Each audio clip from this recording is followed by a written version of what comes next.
Hej, hej. Hej Gleb, jak się masz? Dobrze, Ja dobrze. Też nie wiem, czy cię Ja słychać. po prostu już nie mogę się doczekać, aby zaprosić tutaj Stasa Konoplowa i mieć z nim taki small talk. Także zapraszam tutaj. Dziękuję za zaproszenie. Tak, no to możemy tutaj jakoś spróbować się umieścić w tym ciekawym, w tej ciekawej kompozycji. Ja może tu... Miło was widzieć. Tak. Ja się też umieściłem. ten. Chyba mi się udało. O, Także jesteśmy tutaj. jest Stać Konoplow, jest Globalization, jest plakat, And mural. jest pasek Stanisława i jest pytanie. How are you? Ja w się porządku, wyłączam na dziękuję UKRAiNATV za zaproszenie. Zawsze miło do was przychodzić. Z tą atmosferą się dobrze się bawię, dobrze się czuję.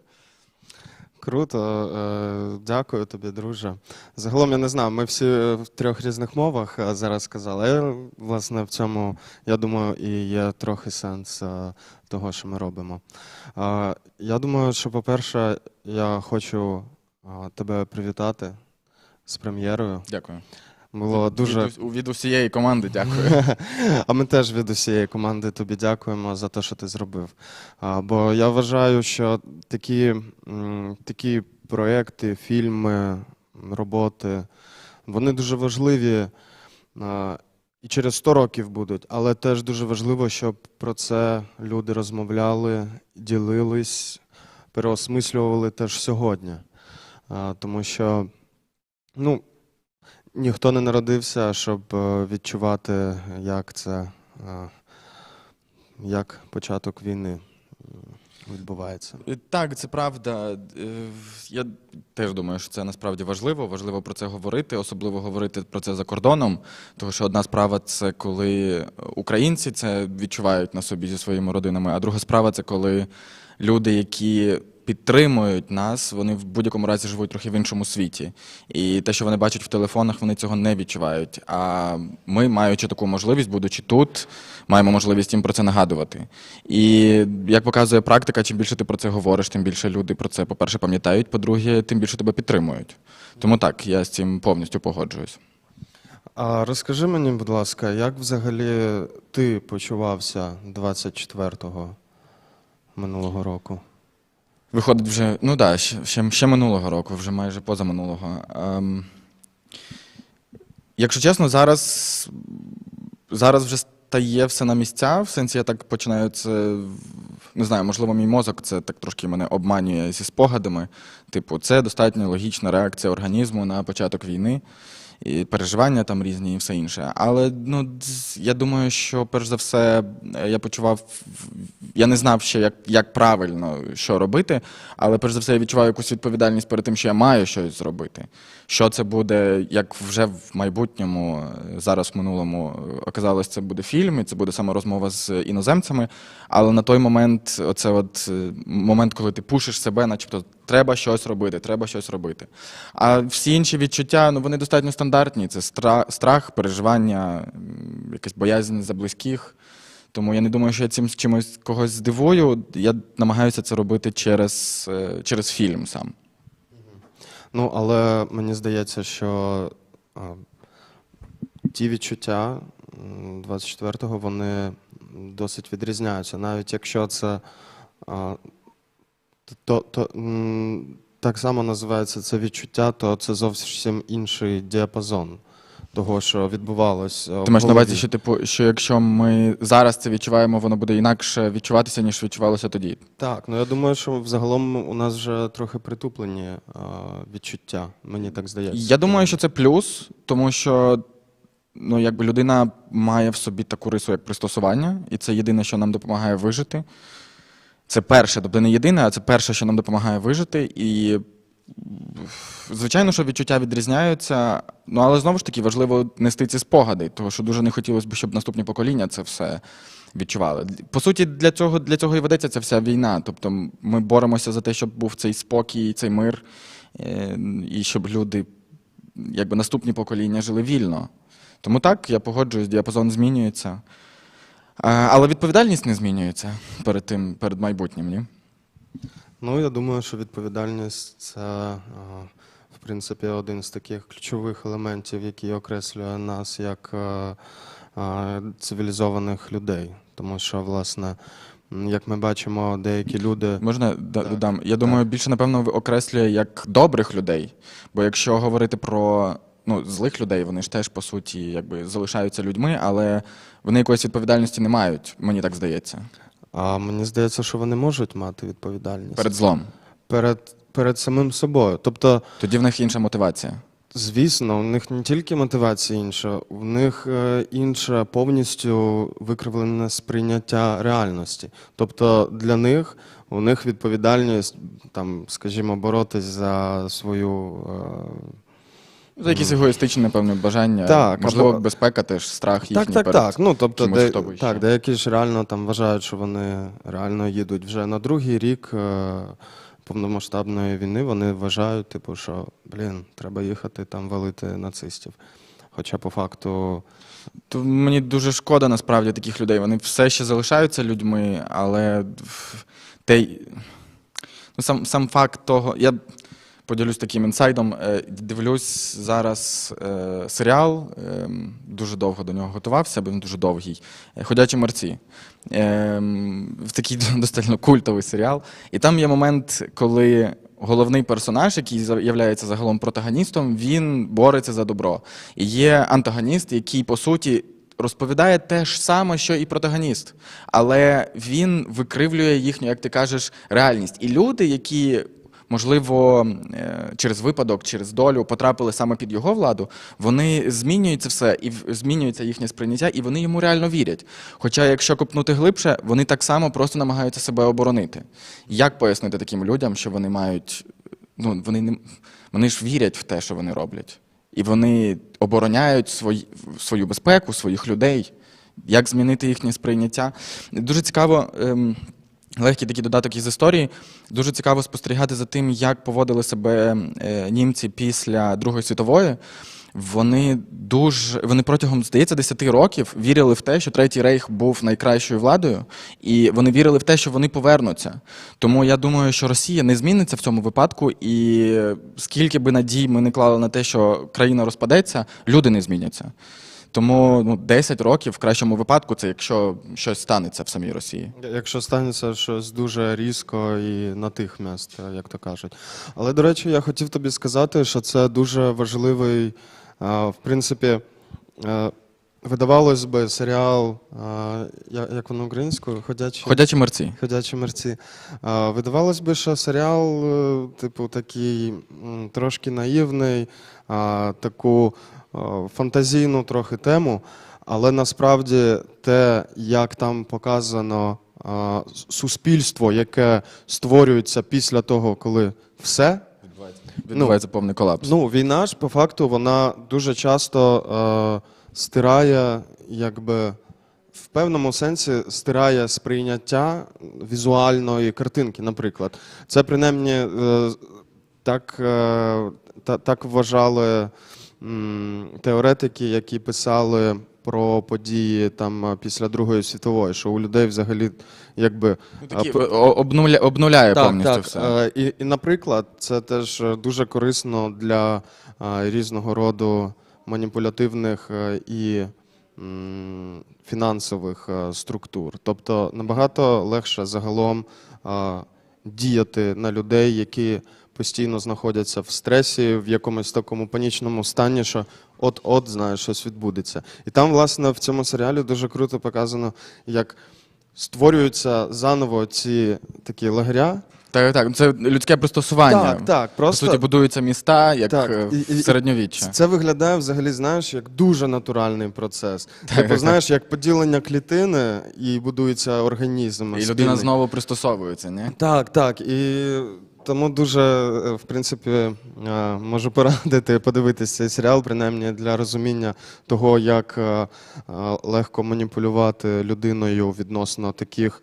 Видавалось би, там це такі маленькі поселення, але насправді це ж все можна масштабувати до розмірів країни, там, суспільства і так далі. Так воно насправді виглядає. Я думаю, що так і людство було до сьогоднішнього дня дійшло, не? Всі починали з маленьких поселень. Так, і насправді вони показують просто базові наші інстинкти якісь. Це як, по суті, серіал про середньовіччя, тільки з сучасними технологіями. Так. З залишками їх. З залишками технологій і палива. До речі, от паливо мене завжди там цікавило. Типу, ніколи не було. І там же ж вже багато років. Я останній сезон не дивився, але до цього, знаєш, дуже довго там постійно чекав і так далі. Але повертаючись до нашої дійсності і свідомості, як ти вважаєш, отой момент змінив, чи той день змінив твій підхід до життя? Тобто, чи були у тебе такі кардинальні якісь переломні моменти, або, наприклад, руйнування якихось устаткованих, як це кажуть, устаткованих якихось канонів, які я вірю? Канонів життя, суспільства там, і так далі. В моєму випадку це відбувається достатньо натурально. Війна повпливала, звичайно, що на це все повпливала. Але це відбулося вже після, коли, знову ж таки, я почав пристосовуватись до дійсності. І чому я сказав натурально? Тому що, як і будь-яка людина, яка, не знаю, проходить певні періоди свого життя, дорослішання певного, знаєш, переходу з одного віку в другий, то моя відбулась останній момент, який дуже мене поміняв, це моя робота з психологом, коли я дійшов до якогось, я відчував, що я дійшов до якогось колапсу, що мені погано, що я не знаю, що це таке, я начебто все роблю правильно, це так здавалося в голові, але мені реально потрібна допомога. І коли я прийшов до спеціаліста, вона мені все розклала по поличкам і сказала, все добре, ти все правильно робиш, тільки і легкі поправки. І, звичайно, що, якщо підв'язувати під це тему саме війни, то вона пришвидшила, я думаю, цей процес. Бо це дуже багато, От, наприклад, я про цю психологиню знав вже раніше, бо мені радили до неї піти ще раніше, але моя якась певна, не знаю, можливо, моя якась певна гординя, що типу я сам з усім справлюсь, вона мені не давала не те, щоб бажання, але якогось такого поштовху на те, щоб я це зробив все ж таки. Але вона мені постійно говорила, типу, обережно, тому що через те, що ти робиш, можуть постраждати близькі для тебе люди, але вже в майбутньому. І це мене змотивувало, знову ж таки, піти до неї, і зараз перш за все змінилося відношення. Слухай себе, слухай інших людей, навчись слухати інших людей. Вона говорить, таке цікава ще штукенція. І мене в дуже багатьох випадках люди перестали дратувати. Я думаю, що так, звичайно, війна на це підштовхнула, але ну, воно так. Я думаю, що воно в будь-якому разі би відбулося, навіть би, якщо б не було війни. Але, можливо, це на краще, що це. Не хотілося б так говорити, що війна на краще, ну, але я сподіваюся, ти розумієш, що я маю на увазі. Ну так, звісно, це ж якби, ну, не в буквальному одноповерхневому сенсі. Ну, я ще хотів додати, що взагалі от діалоги, які присутні в фільмі, вони для мене чомусь були дуже рідними. Тобто ті відчуття, я там дуже радий, це неймовірно. Просто там ще є позняки, через які я свою маму вивозив. От, ну, у мене більш за все, по факту, пов'язана історія, власне, з виїздом мами з-під Києва, коли вже вони там були і в Боярці, і вже там заходили і з другої сторони через Бортничі, а вона там по Бориспільській трасі недалеко від Лотніська. От, і, власне, якби це, знаєш, це треба було продумати стратегічно, тому що там вже ж не можна ввечері їздити і так далі. І ну, це був дуже важкий процес, насправді. І, здавалось би, в нормальному часі дуже, якби, ну, це, знаєш, навіть розважно, ну, як якась розвага, типу, там, зорганізувати комусь десь поїздку, там, маму відправити. Але це все в стресі, по суті, влаштовується. Але, типу, коли, знаєш, коли вона каже, що я вже бачу і чую там вибухи, то і в цей момент вона теж каже, що, в принципі, тут їжа у нас є де сховатись і так далі. І мені здається, що дуже швидко взагалі почалось пристосовування у людей, будучи там в епіцентром, знаєш. Ну, це натурально. Люди, інстинкт виживання, люди пристосовуються до змін. Ну, це добре. І мені здається, ну, от, власне, як Ром і Ксеня після того, як повернулись з Києва, розповідали, знаєш, що там життя кипить, типу, всі такі, знаєш, заряджені, все. Трохи там важко в це повірити. Так, а тут, насправді, знаєш, мені здається, може через те, що у нас був тут трошки інший вид стресу. Типу, ми не перейшли до того, щоб повністю, знаєш, на максимум радіти з кожної секунди, хоча дуже стараємось, але на такому, мені здається, підсвідомому рівні, знаєш, якщо ти там і чуєш, бачиш, то у тебе просто якісь там... Це, до речі, у нас... Погано звісний Спартак Субота, до речі, згадував про це. Чому так працює людська психологія? Ми читаємо постійно погані новини, будучи тут. Ми не бачимо це на свої очі. І уява працює так, що ми постійно бачимо ну, такою певною мірою погану картинку. І ми пристосовуємося до цього, відчуваючи знов. Це добре, тому що те, про що ти говориш, це добре. Того, що ми маємо це так відчувати зараз тут, будучи. Того, що ми все одно маємо залишатися рушійною силою за кордоном. А люди, які ну, якби знаходяться там, у них... Відкриваються кафе, відбуваються якісь хороші речі, вони ходять на вечірки.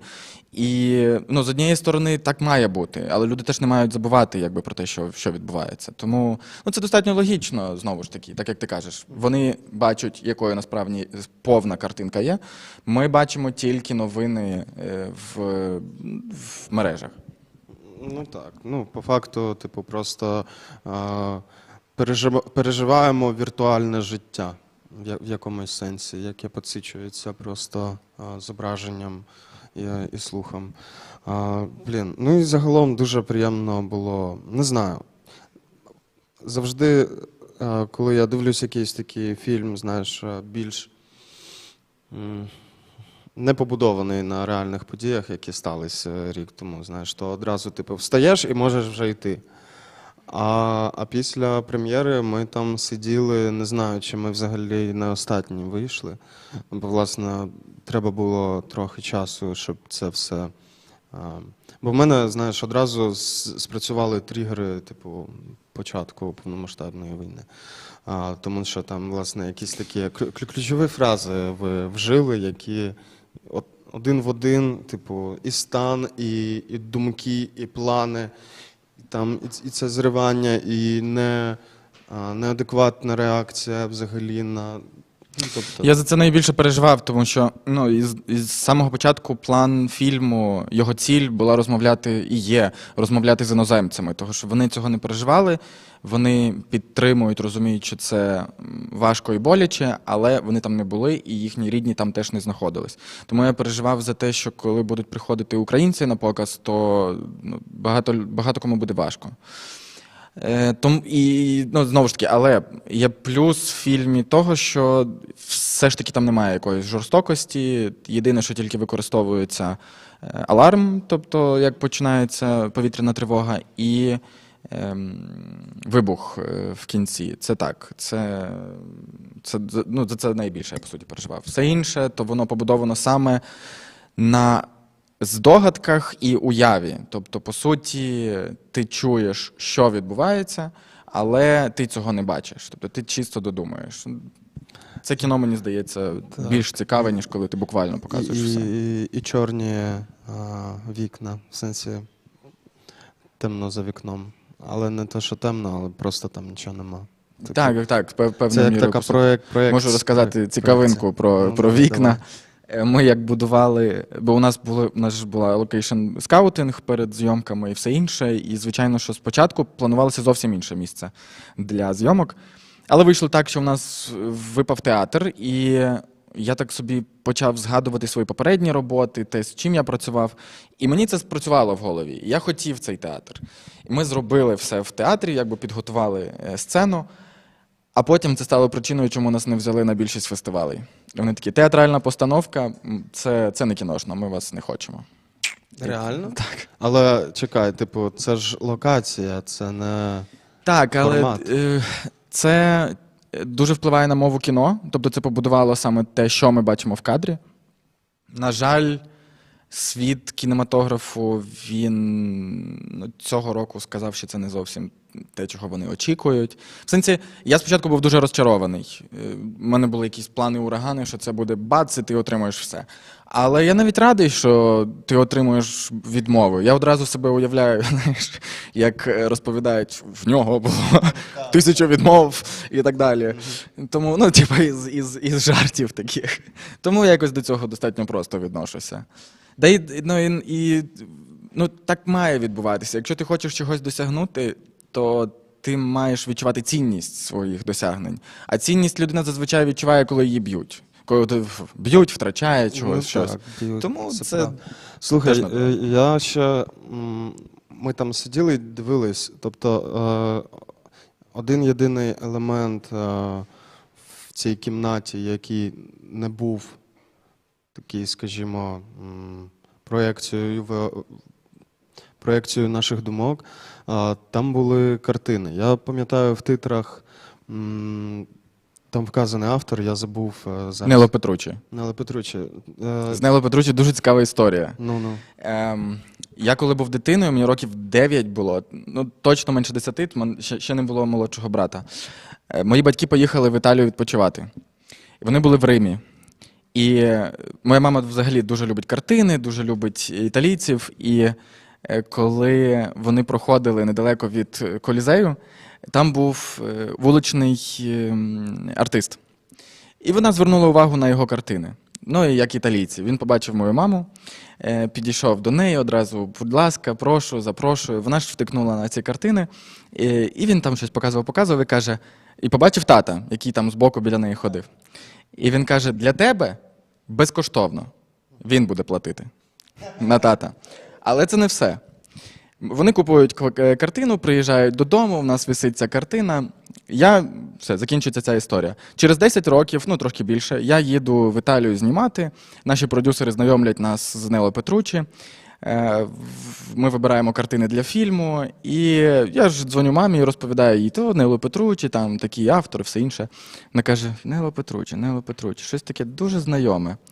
Дістає візитівку з 10-річної давнини і каже, у нас його картина висить вдома весь цей час. Блін, знаєш, от в такі моменти, власне, починає мозок взагалі підважувати, чи дійсність, чи симуляція це, бо Така матриця, так? Так, ну, такі співпадіння, знаєш, це вау.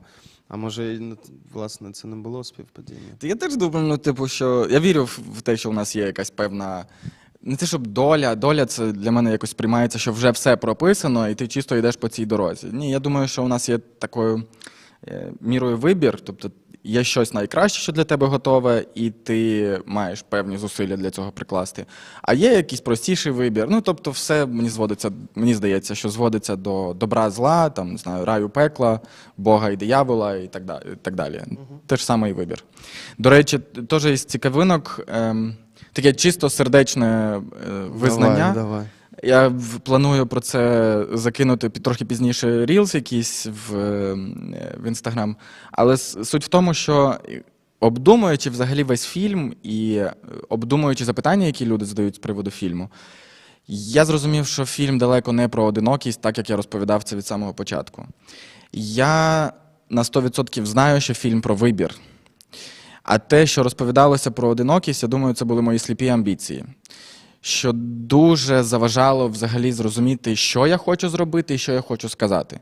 Я взагалі дуже вдячний всім, хто мене підтримував в цьому проєкті, хто мене направляв в цьому проєкті. І, звичайно, що дуже вдячний UKRAiNATV, які з задоволенням завжди мене запрошують. Знову ж таки, це дуже приємно.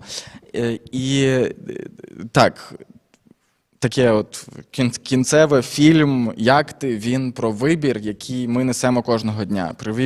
Про вибір життя і смерті.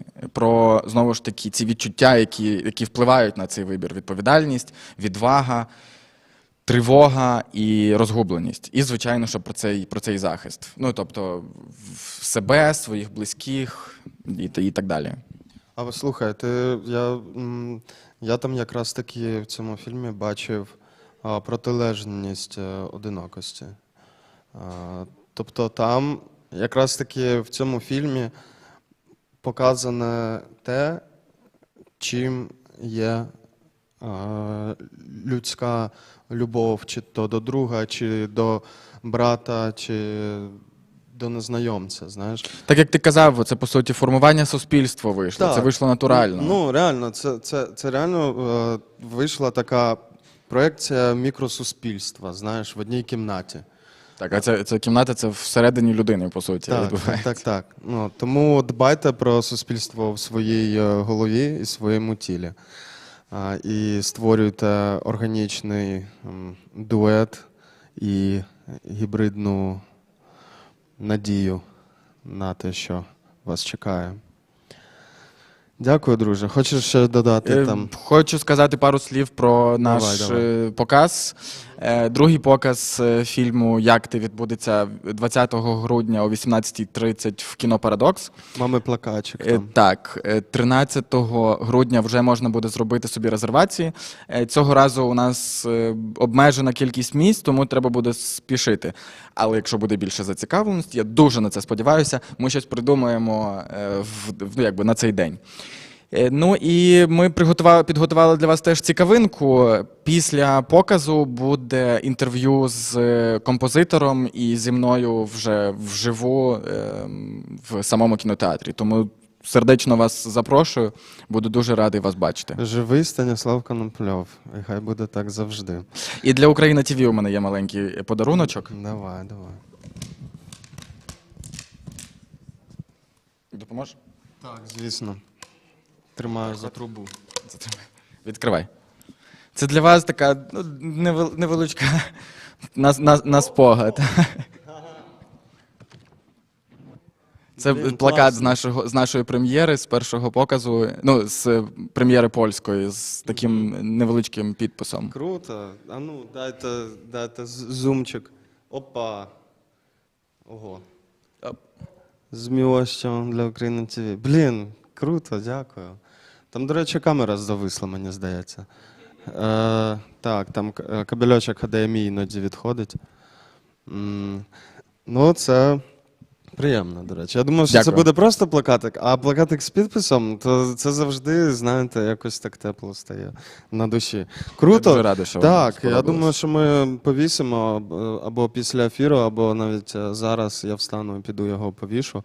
Ось, дивіться.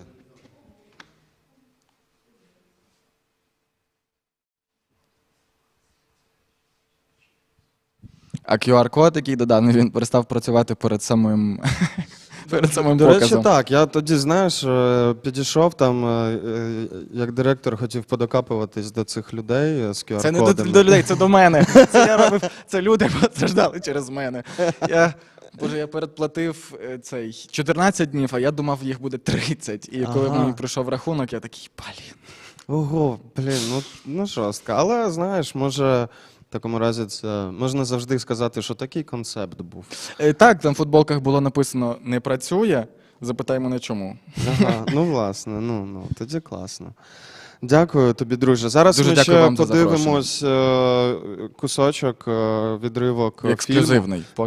Так. Поки що ще його немає ніде. Перший раз в океані інтернету взагалі з'являється ця частина, і взагалі вона дуже вражаюча.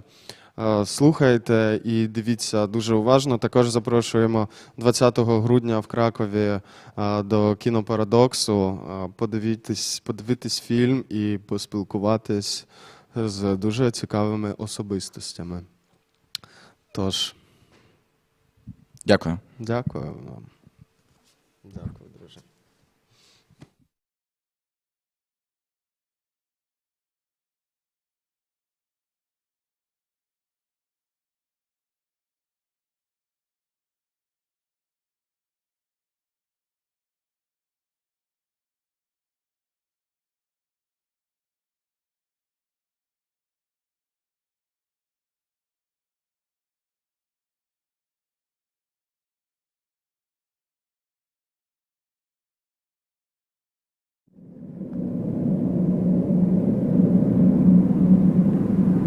Ходив з малим на Хрещатик.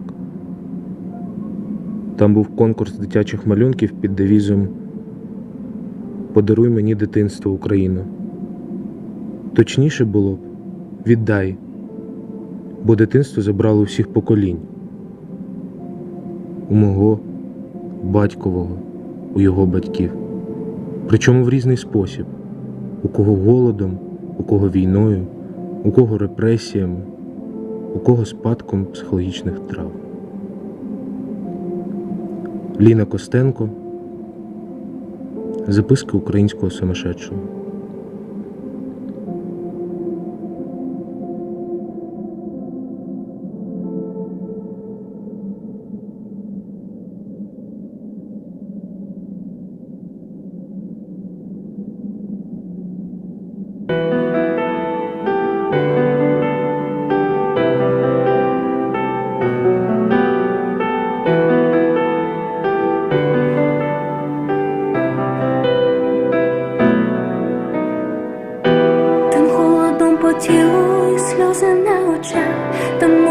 Пече, то ненависть, то страх.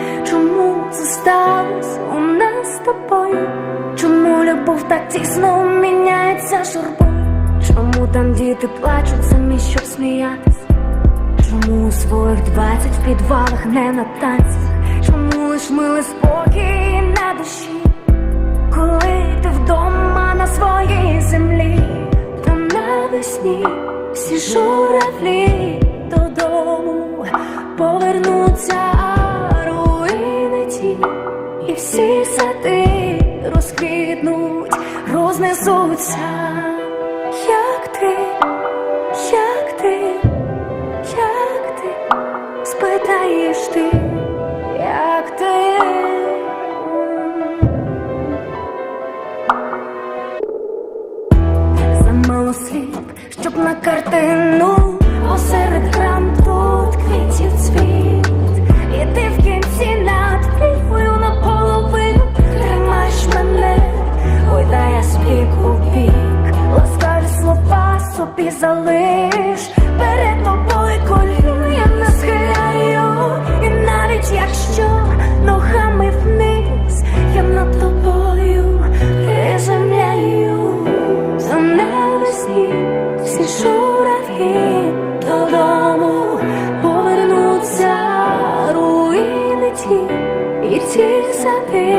розквітнуть, рознесуться там навесні всі журавлі додому, повернуться руїни ті, і всі сади розквітнуть, рознесуться.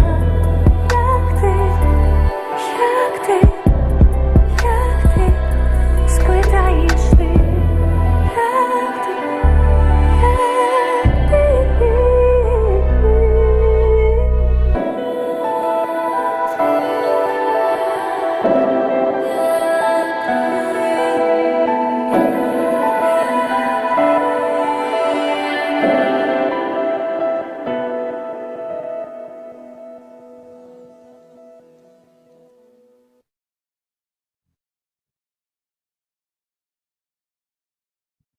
Чек.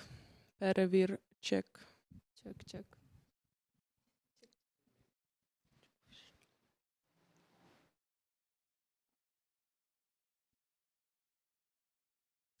Wow. Wow. Bardzo dziękuję za piękną rozmowę tutaj Stanisławu i Glebowi. A teraz jesteśmy tutaj ja i Marina Slobodzian, która... A czemu ja rozmawiam po polsku w ogóle? Nie wiem, не знаю. Добре, то зараз будемо розмовляти українською мовою. Я і по-українськи вам представлю. Я тут, мене звати Софія. З нами ще Марина Слободян, авторка фешн-фільму, котрий зайняв срібну нагороду в фешн-фільм фестиваль в Чикаго, котрий називається «Феномен». Дуже класний, дуже гарний. Ми вам сьогодні його покажемо. Привіт. Привіт, Соня. Ось, так. І я думаю, що вам спочатку треба його подивитись, а потім ми вже будемо з вами розмовляти про деталі. Так, так що дякую. Приємного просмотру.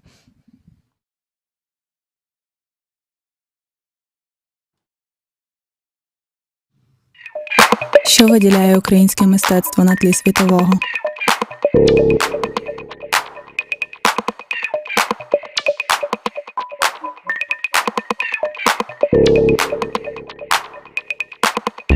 Століття боротьби за незалежність та визнання залишили тінь комплексу меншовартості.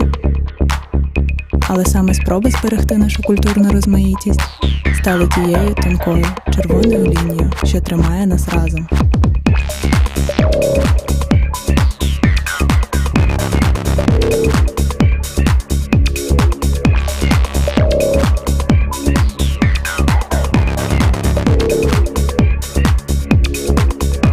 Ви пізнаєте український дизайн, коли бачите його.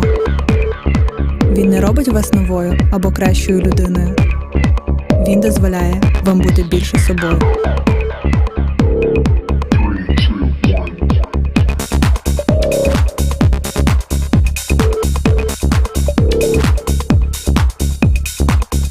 Він про свідомий підхід, повільну моду, яскраві символи, магічні ознаки, блиску повсякденності, про право бути собою, бути вільним і пишатися. Самовираження – це не завжди мистецтво. Проте мистецтво – завжди самовираження. Кожна дизайнерська річ доводить, що Україна – про талант і свободу. Тому ми віримо, що кожен українець – це митець.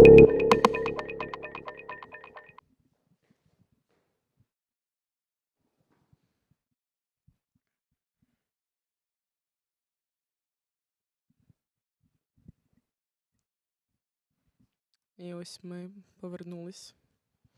Дуже крутий стейтмент в кінці прозвучав. Мені дуже сподобався, мені дуже імпонує ця ідея.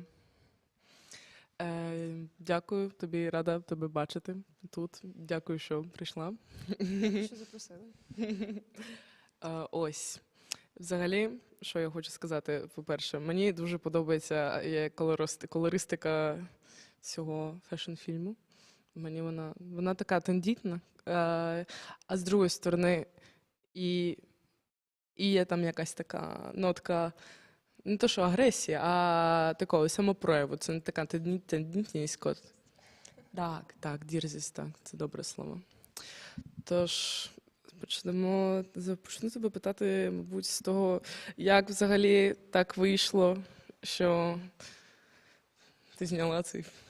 Ну, я розумію, що ти не зробила це сама, але як ти прийшла до цієї ідеї? Саме до цього фільму чи взагалі знімати як в загальному? А можна спочатку взагалі знімати? Взагалі знімати. Це в мене ще з дитинства. Взагалі знімати я почала в себе в голові, коли я була маленька, коли чула музику, і в мене в голові якісь появлялися кадри для кліпів, для цієї музики, тому завжди мені хотілося йти в сторону саме коротких форм, саме праця з брендами, з фешеном, з кліпами, з артистами. І в мене трошки така візія в сторону режисури, це така трошки абстрактна. Вона не, наприклад, як ми подивилися зараз перед моїм фільмом «Фільм Стаса», тобто в нього така сюжетна лінія, є розповідь, такий фільм, так? А в мене трошки така абстрактна завжди візія була на фільми, і як це можна свої якісь помисли, свої думки проявити у фільмі. І коли з початком війни повномасштабної мене дуже зачепило взагалі ця тематика, тобто я і до цього цікавилася українськими брендами, але український бренд став в загальному сам як бренд. Тобто дуже багато уваги було навколо українських брендів, і я почала думати, в чому ж цей феномен українських брендів, що їх відрізняє. І тому я в цьому фільмі постаралася задати питання, щоб не розказати свою тільки думку, а задати питання, що для людей українські бренди, що для них існує в цьому ДНК українських брендів. Тобто фільм на подумати може трошки ще показати. Тобто ці бренди, в мене з'явилося 4 бренди в фільмі.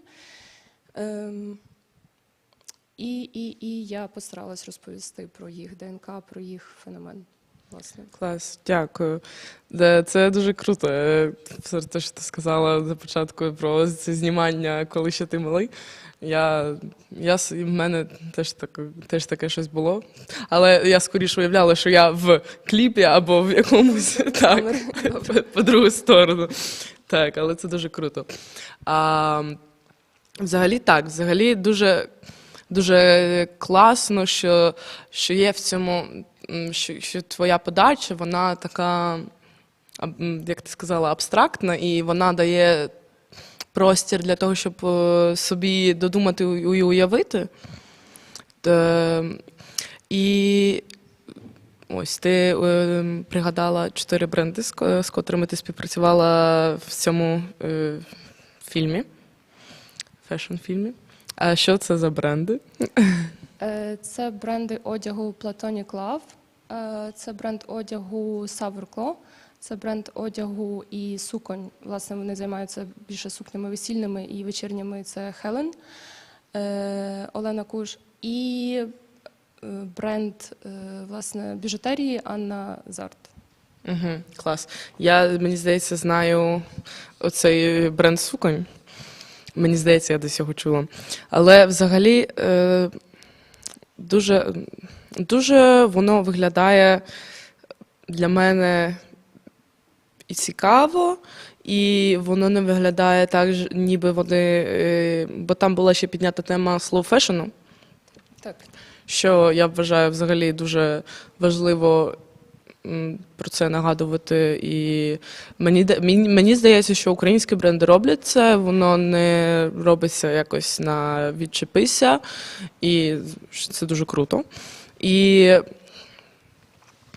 для мене воно таке, що подивишся зараз, можеш подивитися через 10 років, і мені здається, що це було б далі актуально. Так. І ось, що я ще хотіла сказати про цей slow fashion. Так. Що ти взагалі про нього думаєш, про його важливість? Про важливість? Ти вже відповіла на своє запитання, це дуже важливо. Slow fashion взагалі в наш час це те, що нам потрібно, те, що ми мали би собі взагалі в голові відкласти і йти цим шляхом. І я не сподіваюся, що я розумію, що мас-маркети вони більш доступні, slow fashion він дорогий і так далі, але краще, на мою думку, купити одну річ класну, брендову, і вона тобі послужить довго, якісно, класно, вона буде трендова, модна і так далі, ніж мас-маркет, який просто копіює якісь речі з відомих брендів. І, ну, так, по суті, не економиш ти на цьому, тому що ти купив... А що ти думаєш на тему... Ти щось хотіла ще сказати? Окей. А що ти думаєш ще на тематику секонд-хендів? Яке твоє відношення до цього?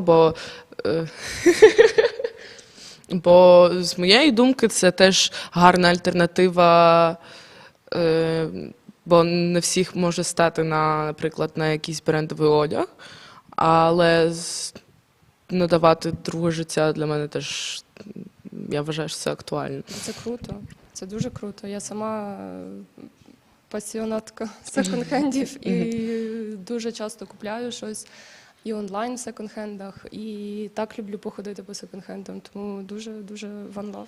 Угу. Клас. Ну, так що так, ми підтримуємо slow fashion. І сешки це не зашквар. Ось, взагалі в Україні, мені здається, що там ще більш... Ціла культура секонд-хендів. Так, що якщо порівнювати з польською культурою секондів, вона вже набирає, як би сказати, оборотів, але... З тим, що відбувається в Україні, це не порівнює. Ще не порівняти, але так, це вже культура трошки вона іншого рівня. І я замітила також не в сторону, не хочу нічого поганого сказати, але з приїздом українців, переїздом, так, по відомій всім причині, більшості сюди, вони теж почали розвивати цю секонд-хендівську культуру і робити онлайн класні магазини, дуже стильні інстаграмні акаунти і взагалі там вау-вау. Ну, я думаю, що ми щось в цьому шаримо. Можемо поділитись, скажімо так. Ну, я теж бачу, що воно ще більше набирає, береться той самий Vinted, далі є дуже актуальний, і це люди, котрі займаються, наприклад, перепродажем речей, котрі вони знаходять. Я вважаю, що це теж споко, бо вони витрачають час на те, що знайти, наприклад, а ти вже маєш вибірку класних трендових речей. Так. Щодо особистого стилю, цієї ідентичності, бо я думаю, що цей фільм для мене, він говорить мені якби про те, що мій стиль і мій вигляд може якби транслювати мою особистість, мої погляди, чи... Самовиражатись, тобто через одяг, одяг цих брендів, інших брендів, взагалі брендів як так, взагалі моди, це завжди самовираження. Але, як теж в фільмі прозвучало, самовираження – це не завжди мистецтво, але мистецтво завжди самовираження. Це, якщо так подумати, є make sense в цьому. Тобто можна через одяг самовиражатись, але це не завжди буде якимось артом, суперартом і так далі. До цього теж треба мати свій підхід, знати історію моди, тобто бути освіченим в цьому і робити це як арт. Але не кожен може це зробити як арт. Так, я думаю, не кожному потрібно це. Так. Бо ось мені здається, десь тиждень тому була річниця Голодомору, 90 років. І тоді мені здається, що є такий слід, про котрий мені здається, що це ж згадувалося в твоєму фільмі. Про це все розкуркулення, котрі були, про це майно, котрі мали українці, а його грабували різними способами, такими, наприклад, як коли був Голодомор, то можна було виміняти, наприклад, свої прикраси на їжу, і через це було якби втрачено трошки взагалі ця спадщина, котра, наприклад, в інших країнах там вони всі мають від своїх бабусей, дідусей якісь прикраси, а в нас це не дуже розповсюджено з причин той самої Росії, котра зараз далі це робить. Ось. І мені здається, що ця актуальність і то, як розвивається український фешн, мені здається, що це трошки таке відпрацьовування цієї травми. І чи тобі не здається, що це таке трошки, що якби мене не було, в мене якби забрали, скажімо так, трошки, але я собі це наново зроблю. І в такий трошки, і через це воно, мені здається, і має свою красу, бо це таке трошки повернення. З таким навіть трошки надривом, може. Є. Те, що ти сказала, є таке, і я думаю, це правильно повертатися, правильно знати історію, дуже правильно, глибоко копати, шукати, дивитися, тобто це вже доступно в якихось архівах, книжках і так далі, взагалі знати історію, як це було і що носили, що зараз взагалі дуже багато навіть фільмів показують по різним регіонам України, як вдягалися колись, як це виглядало все. Тобто і черпати звідти, брати це як джерело натхнення, це дуже круто. І я думаю, що багато українських брендів це роблять. Так, мені здається, що це теж робить ці бренди такими цікавими, бо я не бачу такої аж супер, щоб вони просто подивилися, як одягались раніше і зробили те саме, хоча такі теж є, це більше етнічний одяг вже, але це переосмислення, мені здається, дуже крутою ідеєю. І для мене, наприклад, мабуть, в цьому і буде оця ідентичність цих українських брендів, тому що вони опираються вже на створене, що ми мали, і перероблюють його на дуже цікавий спосіб.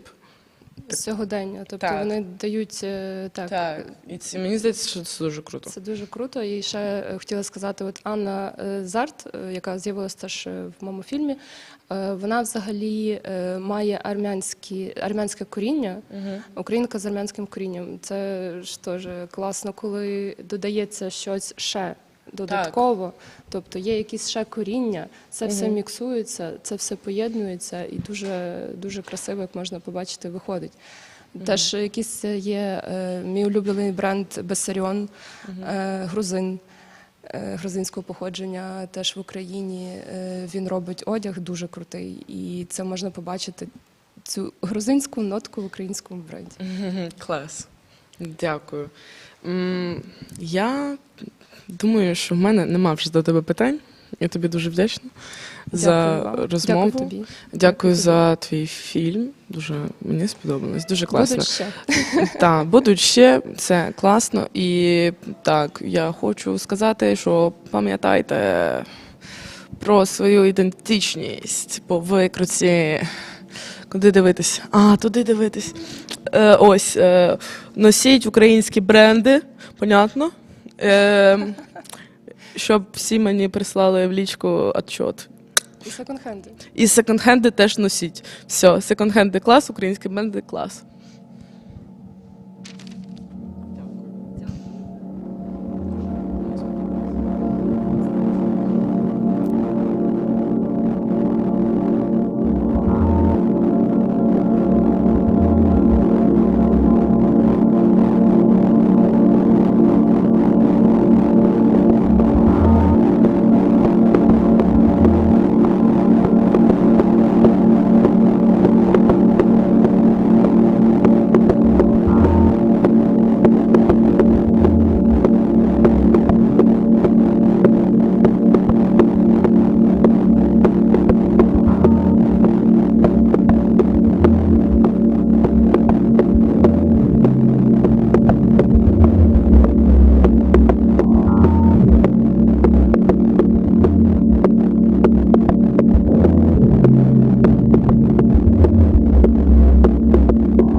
and I'm currently in Rome.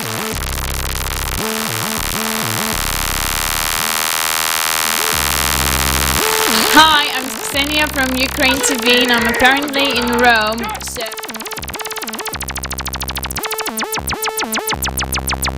Hi, I'm Ksenia from UKRAiNATV and I'm currently in Rome.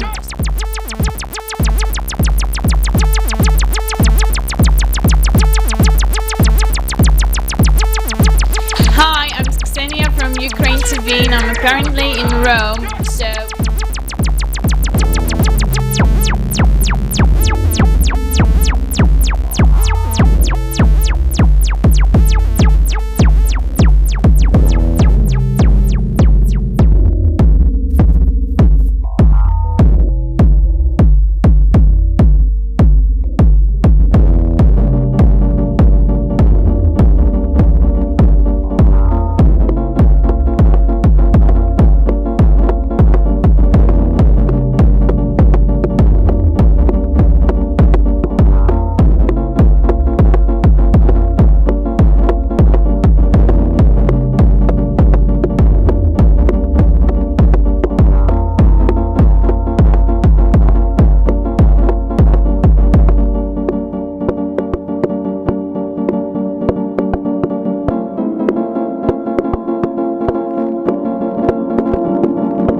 Made a work.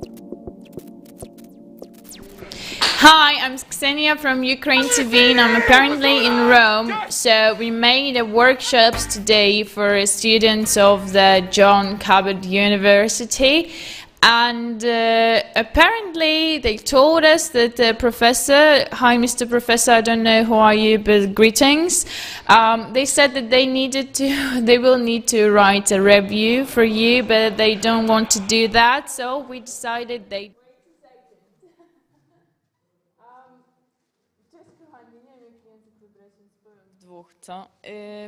Witam was wszystkich, jest bardzo dzisiaj fajny efir, jest taki fashion show.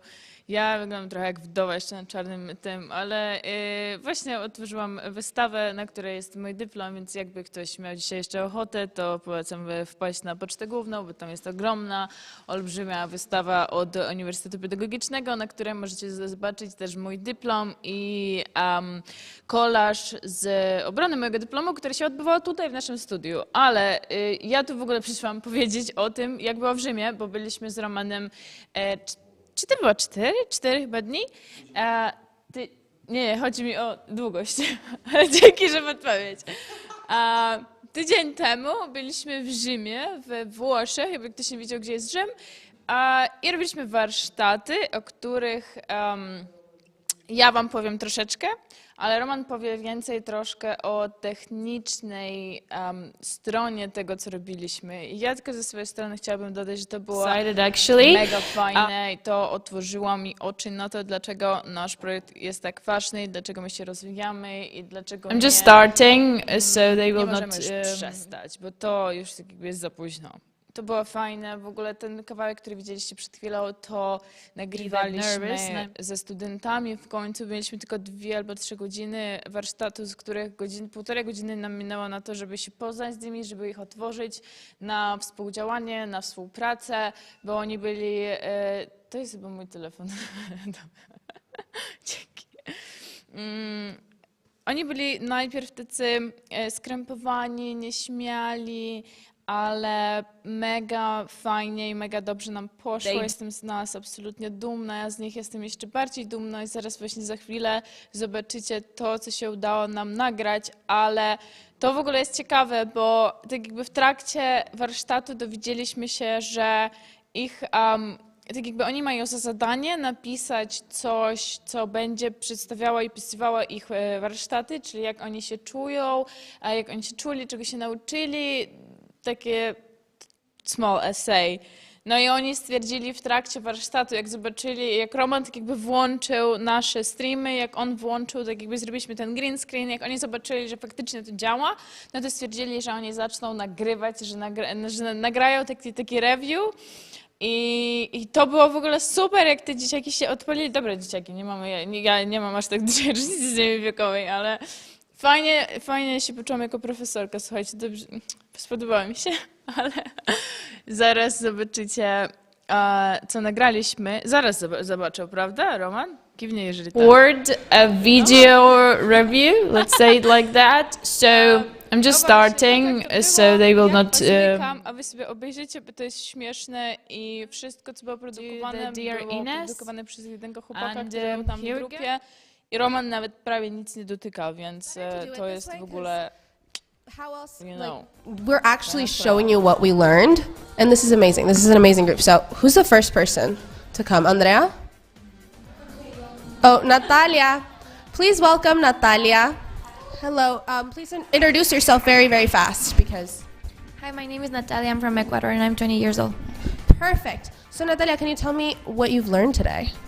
I learned how these cameras work and how they blend it, and it's really cool. And I also learned a lot about like talking in front of a camera, and like her story was really cool to hear, and how she uses this platform to like free herself and make her voice heard and advocate for change, like from her own perspective. Perfect. And what did you enjoy like the most about this workshop? I enjoy like playing with all this stuff and like having fun with all my classmates, and like just spending time with you guys. And what role do you see yourself playing if and when in Ukraine TV? In Ukraine TV? Oh, I don't know. Maybe I'll be here in the camera, like talking to people. I like that, like hearing people's stories, interviewing, and like having conversations with them. That's perfect. I agree. You're doing a great job. So am I.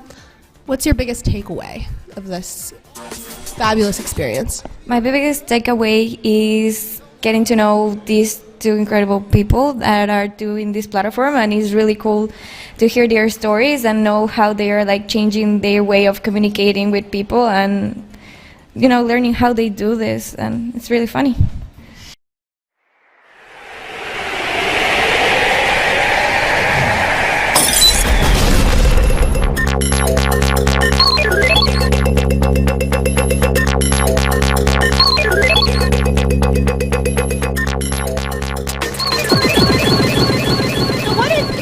Introduce yourself very, very fast. My name is Andrea. I'm from Panama and I'm a communications major.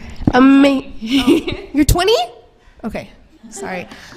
A very niche amount of people will understand that. What did you learn? I learned that everyone like has a role to play, even if it's like a small project like this or like really independent project. So like your story was also really interesting to me and how amazing it was. So yeah, that. And what did you enjoy the most? I guess seeing everyone in their element, like you as an interviewer and and seeing like him in the background and you with the camera. I was just seeing everyone in their element is really nice. And what role do you think you would be in if and when in Ukraine TV? I think I would also like to interact with people because it's like hearing new stories and not only like also sharing them. And yeah, I think that's the nicest part, having to interact with people and be there for them in a way, like work as a tool to like for them to share their stories. Sayan, what's your biggest takeaway? I guess how easy it is to start something like this. Like as you said, like you guys don't really, it's not like Euronews or CNN. So how easy it is to start something like this. Like we're even talking about starting something like this for the school. So yeah, I guess that would be my biggest. Amazing. Thank you so much for being with us. Next up, wait, then Sophia. Next up, Sophia. No, it can't be Peter, because what's going to happen behind the screen? Okay. Hi, Sophia. How are you? Introduce yourself for us very quickly. My name is Sophia. I'm a comm major here at JCU, and I'm 22. Amazing. So, can you tell us what you've learned today? I've learned how broadcasting works and how intricate it is to set up a TV broadcast and a TV announcement and to go live, obviously. So it was really interesting. Great. And what did you enjoy the most out of all this? Like Andrea, seeing all the creativity that goes into it, so everyone being so absorbed in what they were doing, whether it's mixing or handling the camera or interviewing people. So just seeing the creativity that goes into this whole business. Amazing. And what role would you be in if and when in Ukraine TV? Probably more on the production side, so maybe writing prompts or figuring out how to put things together. Great. And what's your biggest takeaway? My biggest takeaway is that anything can happen when it comes to creativity. If people just come together and have an idea, you never know what can come of it, and usually that's a beautiful thing that comes out from people's ideas. I agree. Thank you so much. That was Sophia, everyone. Round of applause. Hello. Round of applause, please. Thank you. So, interview yourself? Okay. So I'm Alessandra, I'm a communication major and I'm 20. Great. Hello, Alessandra. Welcome. Thank you. Oh, no, you're welcome. So what did you learn today? So I learned how passion can move people and can actually, and how people, when people are putting their passion into something, it's when the project is actually works. And I've also learned a lot of technical stuff that I have no idea they would exist. So it was fun. Nice. And what did you enjoy the most? I think the collaboration that everyone, even though like they explain to us, even though everyone has their role and their job, everyone is working for himself but also for other people. And so traveling. The group job. Great. And from what role would you see yourself in Ukraine TV? I don't know, I think I would love to experiment, so say behind and in front of the camera, because I also love the interaction with people, but I would love to learn all the other technical aspect to be there as well. Great, and your biggest takeaway? I don't know, I think the complicity and the fun and all the, I don't know, I think everything. I mean, the passion that other people can give to other and the inspirational part. I like it. I really like it. I'm freezing. Great. Thank you so much. I can move. I can speak. Who's next? But I'm freezing. Welcome, Salima. Okay, Woo! Really. Sorry, I'm coughing. So, quick introduction, please. Sorry? Quick introduction. Hi, so I'm Salima bin Rahuma, and I'm a communications major. Great. So, what have you learned in this beautiful day? Well, I've learned so much. First, I think I'm most inspired by the team. Tak, to są wspaniałe osoby uczestniczące w warsztatach w Rzymie, ale w Rzymie oprócz tego myśmy zrealizowali wykład w kinie.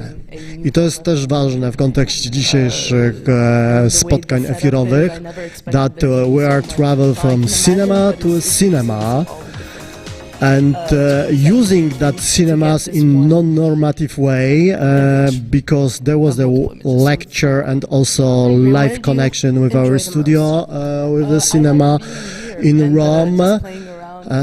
You remember our collaboration with Kyiv Cinema, Kraków, and Kraków Center in Kyiv, and then it was a 35 hours collaborative project between linking two cinemas in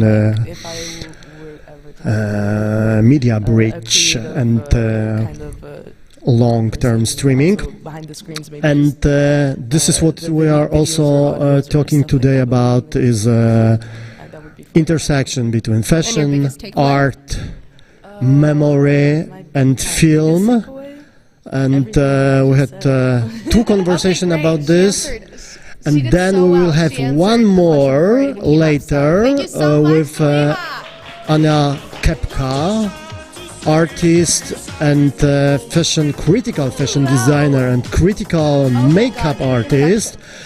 And white, ironic, right?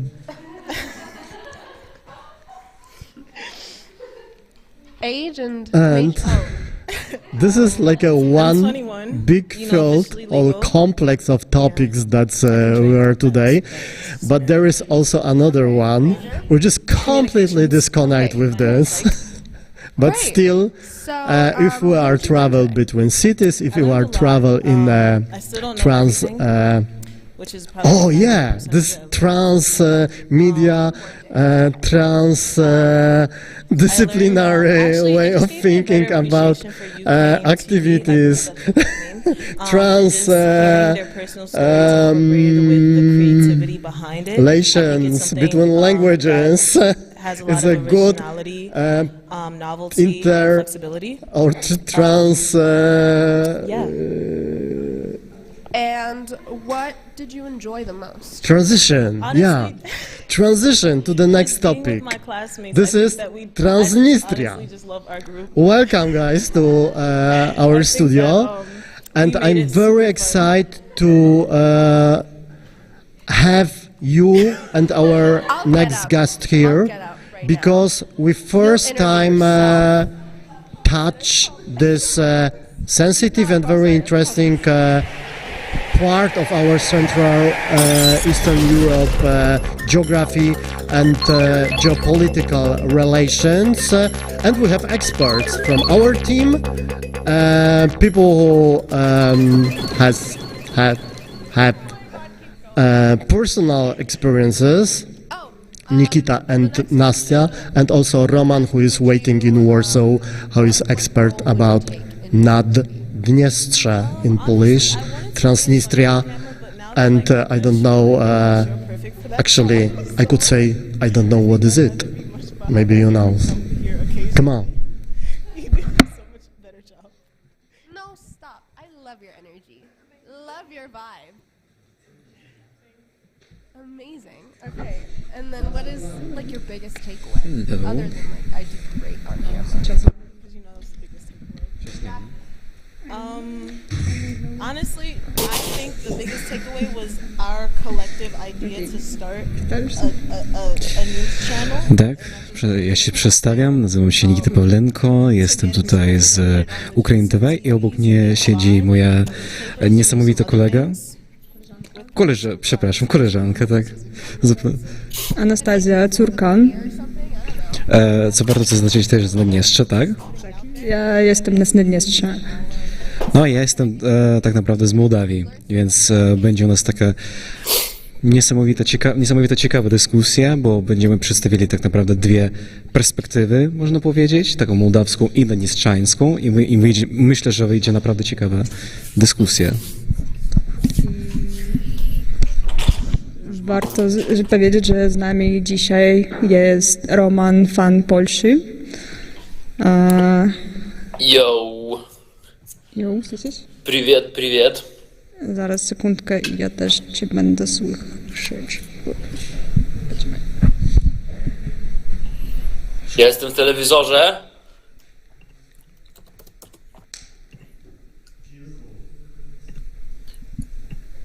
Ej, O, właśnie. teraz mnie słychać. Teraz tu słychać? Okej. Gdzie? Tam? Raz. No to może... To może tak. To już nie.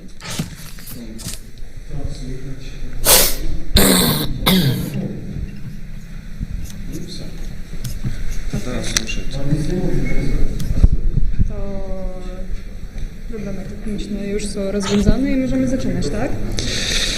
Tak, myślę, że tak, i myślę, że musimy tak naprawdę zacząć może trochę od historycznego kontekstu, jak myślicie tak naprawdę. Trochę historii na sam początek może, dlatego żeby tak wejść do tego historycznego kontekstu, od czego tak naprawdę się wszystko zaczęło. I tak naprawdę to się zaczyna od można powiedzieć 8 roku jeszcze, bo właśnie z tej kwestii językowej, kiedy po raz pierwszy Była kiedyś taka w Związku Radzieckim organizacja, która się nazywała taki Związek Pisarzy.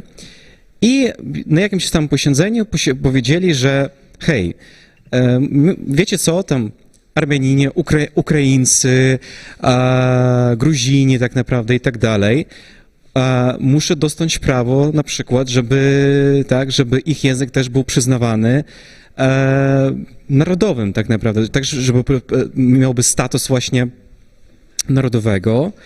I właśnie takie ruchy też się zaczęły i wtedy jeszcze w Mołdawii Radzieckiej.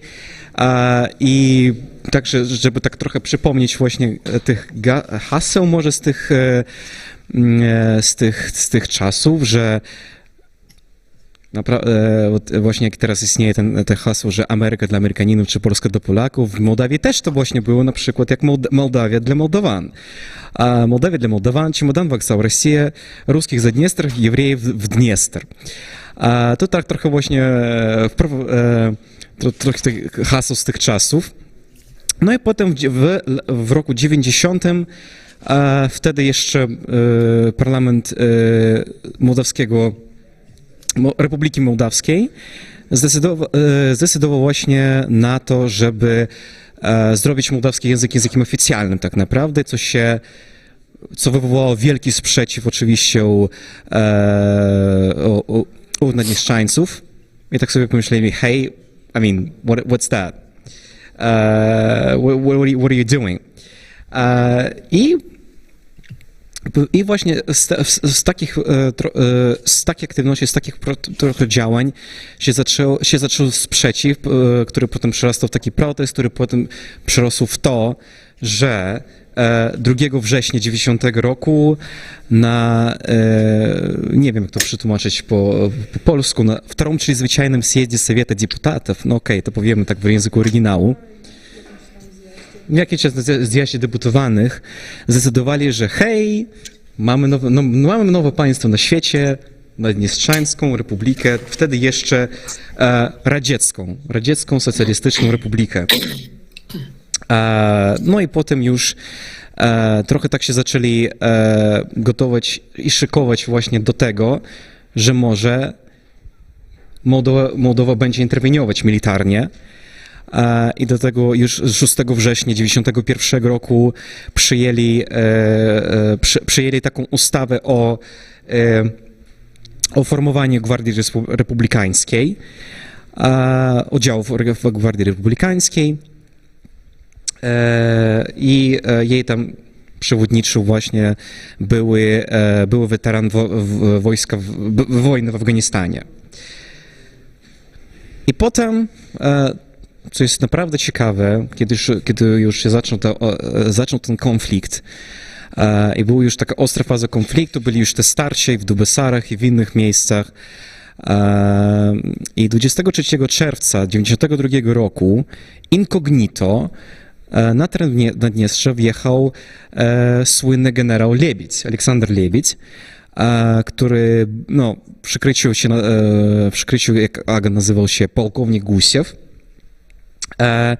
No i oczywiście tak zobaczył, że co się tutaj robi, że tutaj nie możecie nic przeciwstawić tak naprawdę, że jakiś tam razdraj po prostu w armii i tak dalej. No i oczywiście zaczął tam już nawoływać swoje porządki. I potem już i Mołdawia taka po prostu myśli, opa, zaczyna się coś naprawdę strasznego. I 24 czerwca, już na następny dzień, Mircea Sniegor, kiedy wtedy był prezydentem, powiedział, że a teraz naprawdę tak walczymy z Rosją. Wiecie co? Teraz tak naprawdę walczymy z Rosją, no i potem już zwracali się do ONZ, żeby tak bezpośrednio się włączyli w tą sytuację. Dodać? Tak. I to chyba było przez to, że to było podpisane najpierw przez prezydenta Rosji, a potem z prezydentem Igor Smirnowem, nie? Trochę inna kwestia. Tutaj chodzi właśnie, że kiedy już Lebić wszedł właśnie na terytorium Mołdawii, kiedy już tak i potem Moskwa powiedziała, że żebyś tam komandował tą 14 armią tak naprawdę, 14 armią gwardyjską. I już tylko potem, już 3 lipca już się odbyło to spotkanie między prezydentami Mołdawii i Rosji, wtedy Sniegurem i Jelcynem. No i 21 lipca wreszcie podpisali umowę pokojową, tak można powiedzieć, tak, żeby zaprzestali się strzelać, tak naprawdę, zaprzestać te strzelaniny, tak naprawdę. No i jak kiedyś powiedział, no nie mogę oczywiście nie wspomnieć tego cytatu, ale kiedyś jak powiedział Aleksander Lebić, że jeżeli będzie potrzebne, to będziemy śniadać w Tiraspolu, obiadać w Kiszyniowie i kolację będziemy jeść w Bukareszcie. To, co tak naprawdę może stało takim katalizatorem, można powiedzieć, tej wojny i do czego tak naprawdę Rosja też dążyła w tej wojnie. To może trochę... No i też był też słynny referendum 2006 roku, kiedy Naddniestrzańcy powiedzieli: hej, chcemy do Rosji, chcemy do Rosji, bardzo, bardzo silno chcemy. Ale Rosja kiedyś tak powiedziała, że no tak, referendum to jest legitymne, ale no wiecie co, tak nie za bardzo będziemy tak wtrącać. Nie nasza sprawa. Nie, tam sobie z Mołdawią, tam wiesz, wszystko decydują tam i niech to będzie. No i też tak też takie ciekawe może na koniec już takiej historycznej bazy, można powiedzieć, ten dług gazowy, który stanowi około $9,5 miliarda. I Przed Gazpromem. Tak, przed Gazpromem i także, bo Naddniestrze otrzymywa też ten gaz według tego kontraktu, według tego mołdawskiego kontraktu z Gazpromem i też na przykład informacje dotyczące korzystania z tego gazu, użycia tego gazu dla brzegu, dla prawego brzegu i dla lewego brzegu, tak jeżeli można to przetłumaczyć, idzie po prostu rozdzielnie tak naprawdę. Postępuje ta informacja i więc Naddniestrze oczywiście nie płaci za ten rosyjski gaz. I tak, czemu musimy w ogóle to płacić za ten gaz? No tak samo jak Mołdawia też tak myśli, że a czemu musimy tak za Naddniestrze to płacić tak naprawdę? No niech sami to spłacają, jeżeli tak korzystają. Tak naprawdę płacimy za ten gaz, ale trochę, znacznie mniej niż w Mołdawii, ale te pieniądze, które idą za zapłacony gaz, idą w budżet państwa, w sensie Naddniestrza, a nie do Rosji. Więc tak. Czy ja już jestem na wizji? To ja też uczestniczę w rozmowie. Czy ja po prostu nie uwzględniłem wcześniej jedną kwestię, czy ja mogę jeść pirogi na żywo. A tutaj mam obok siebie taki bardzo ładny talerzyk pirogu, a są z kapustą i grzybami. Jako prawdziwy fan Polszy musiałem. No, ale fajną studio macie. W ogóle bardzo mi się podoba. Ten koncept jest bardzo ciekawy. Taki. To musisz do nas przyjechać następnym razem. No to ja bardzo chętnie bym przyjechał. Tak, a teraz mamy taki temat, że rozmawiamy w takich o jakim... Fajnie zjeść pirogi i posłuchać też o historii Mołdawii i Naddniestrze właśnie od rodaków, tak. A może chciałbyś coś dodać do tego, do naszej dyskusji, chociaż to nie była dyskusja, a po prostu... To było bardziej historyczny taki wstęp, który ja niektóre rzeczy się dowiedziałem tak naprawdę, które nie wiedziałem wcześniej. To była taka bardzo, bardzo krótka piłka od Naddniestrzu. Jak to próbowałem najkrócej to powiedzieć naprawdę?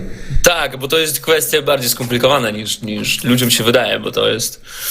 Tak, ale mamy tu zrobić dyskusję, czy o czym, Roman? No właśnie jest tak, że ja niedawno wróciłem z Belgii i to właśnie Belgia dała mi dużo do myślenia. Ja na samym początku nie wiedziałem, w jaki sposób wytłumaczyć Polakom, kim w ogóle co to jest Naddniestrza. Belgia to jest też w sumie kraj niemonolitniczny, Ale prawda? wiesz co, dzięki ciebie, jak ktoś mnie pyta o tym, skąd ja jestem, mówię, że jestem z Naddniestrza i wszyscy tak od razu: o, ja oglądałam te filmiki, Roman, fan Polszy, tak? Tak? Ja, Niezła akcja. Tak, no, to ten. To już nieraz tak było. A tym bardziej przypominając właśnie jeden z twoich pierwszych filmików, który już ma na przykład 1 milion wyświetleń teraz. Jadę w Polszu to się nazywa chyba, to Tak, 2015 rok i który naprawdę, no można tak powiedzieć, po tym filmiku tak naprawdę ludzie,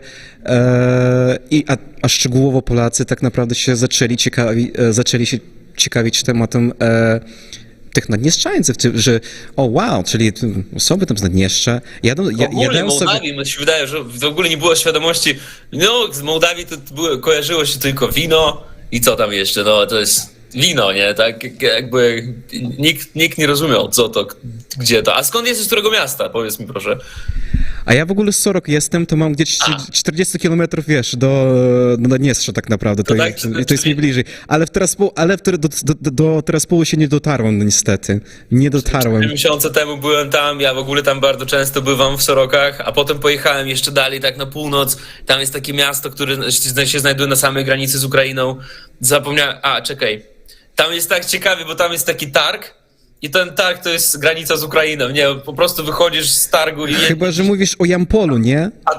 Ataki, przypomniałem Ataki, się, no. tak, właśnie, Ataki, tak, tam tak, w ogóle tak. Sorok jest dobra, bardzo ładna droga, a tam potem nagle się ucina i po prostu nic nie ma. No i my jechaliśmy, ja patrzyłem na Google Maps, 40 kilometrów, jedziemy z 2 godziny, tak nieźle, no było bardzo...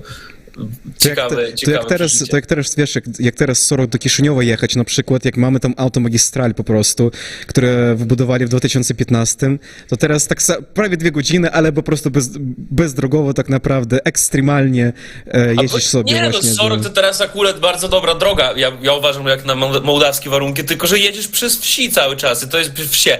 I to jest akurat ten problem, że wszyscy, no że przypisowo dość jadą teraz, nie, bo tam mandaty pewnie jakieś. No tak. No i to jest to. Mam nadzieję, że kiedyś u nas będą ekspresówki czy coś takiego. Ja bym powiedział, że można tylko bardziej o tym marzyć, nie wiem. Teraz to bardziej o takim marzyć po prostu można, tak żeby do jakiejś realizacji praktycznej dojść, to... Ja uważam, że Elon Musk powinien się zainteresować Mołdawią, przynajmniej ją zwiedzić, nie wiem. No, to byłoby fajne. No tak samo się zainteresować Naddniestrzem tak naprawdę, nie? I też tam może jakieś startupy w Naddniestrzu zacząć, nie? No, w sumie tak. Gdyby Naddniestrze się troszeczkę otworzyło tak na... Pamiętam, był czas, kiedy można było tam Mastercardy, Visa używać przez 3 miesiące, a potem to znowu wycofali.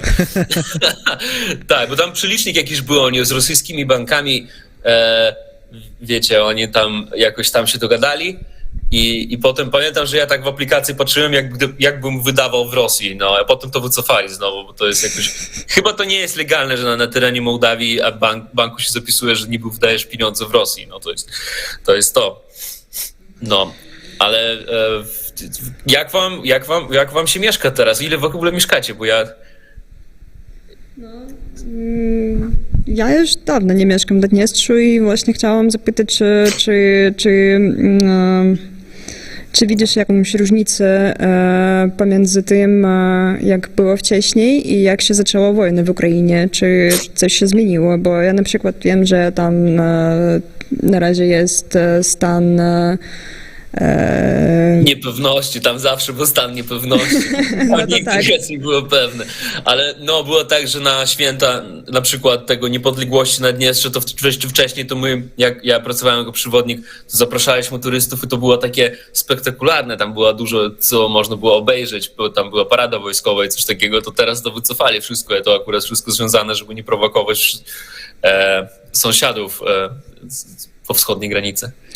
No, to tak, bo były już takie akcje, że były akcje terrorystyczne i no chyba to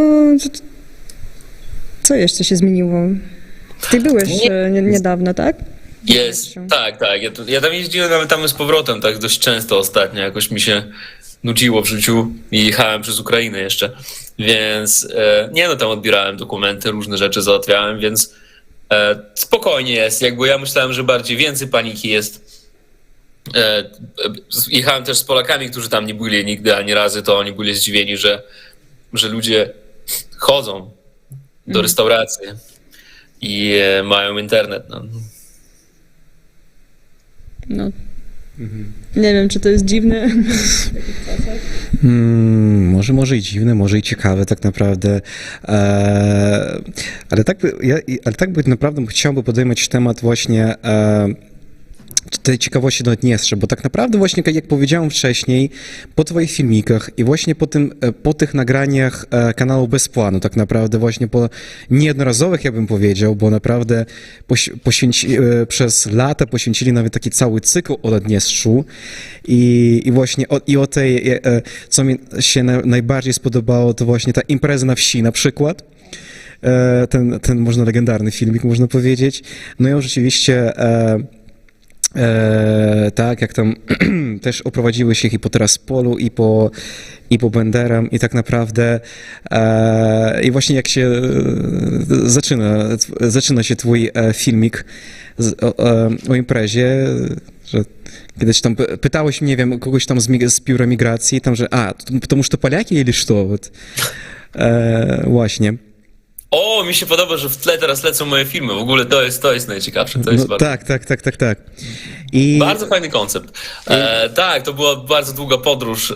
Musiałem po prostu wrócić do Naddniestrza. Nie wpuścili mnie do Polski, bo tam przesiedziałem trochę swoje 90 dni. Teraz to w ogóle tego problemu nie ma, bo jest rumuński paszport. Rumuński paszport to jest siła w Unii Europejskiej. No. Nie wiem, jak ty masz, nie masz, czy...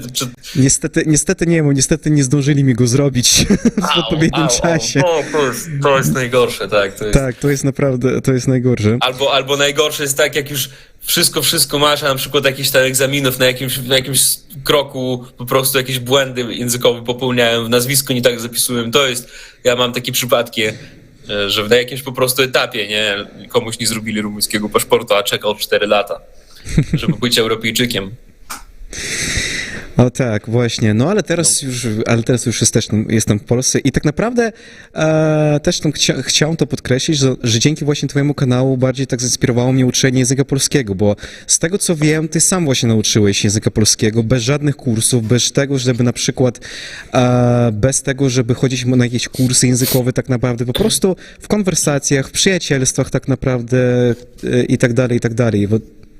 No, tak było. Nie, na początku ja pamiętam, że to się wszystko zaczęło od tego, że ja po prostu wygooglowałem jak czytać po polsku, bo mnie przerażało po prostu te dłuższe nazwy, które nie mogę przeczytać. No Przemysł, zobaczcie ile tam liter, bukew mówię. No, tam zobaczcie, ja chciałem po prostu się dowiedzieć, dlaczego to jest na tyle pokręcone. No, a się okazało, że to akurat nie jest też takie trudne, jak mi się wydawało. Mhm. No. I jak też znamy, że jak już powiedziałeś o swojej działalności gidowskiej, że przez wiele lat byłeś gidem właśnie w Naddniestrze i też dla turystów anglojęzycznych tak naprawdę. No i też w swoich nagraniach na przykład, jeżeli nie popełnię błędu, Tim jest twoim częstym gościem tak naprawdę. Tak.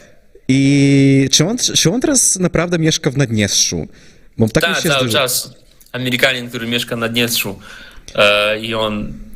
Tak, no, ale on ma tam trochę pracy, ma coś co robić, nie nudzi się, bo on współpracuje nie tylko z turystami, to do niego jeszcze przyjeżdżają, kontaktują się media różne.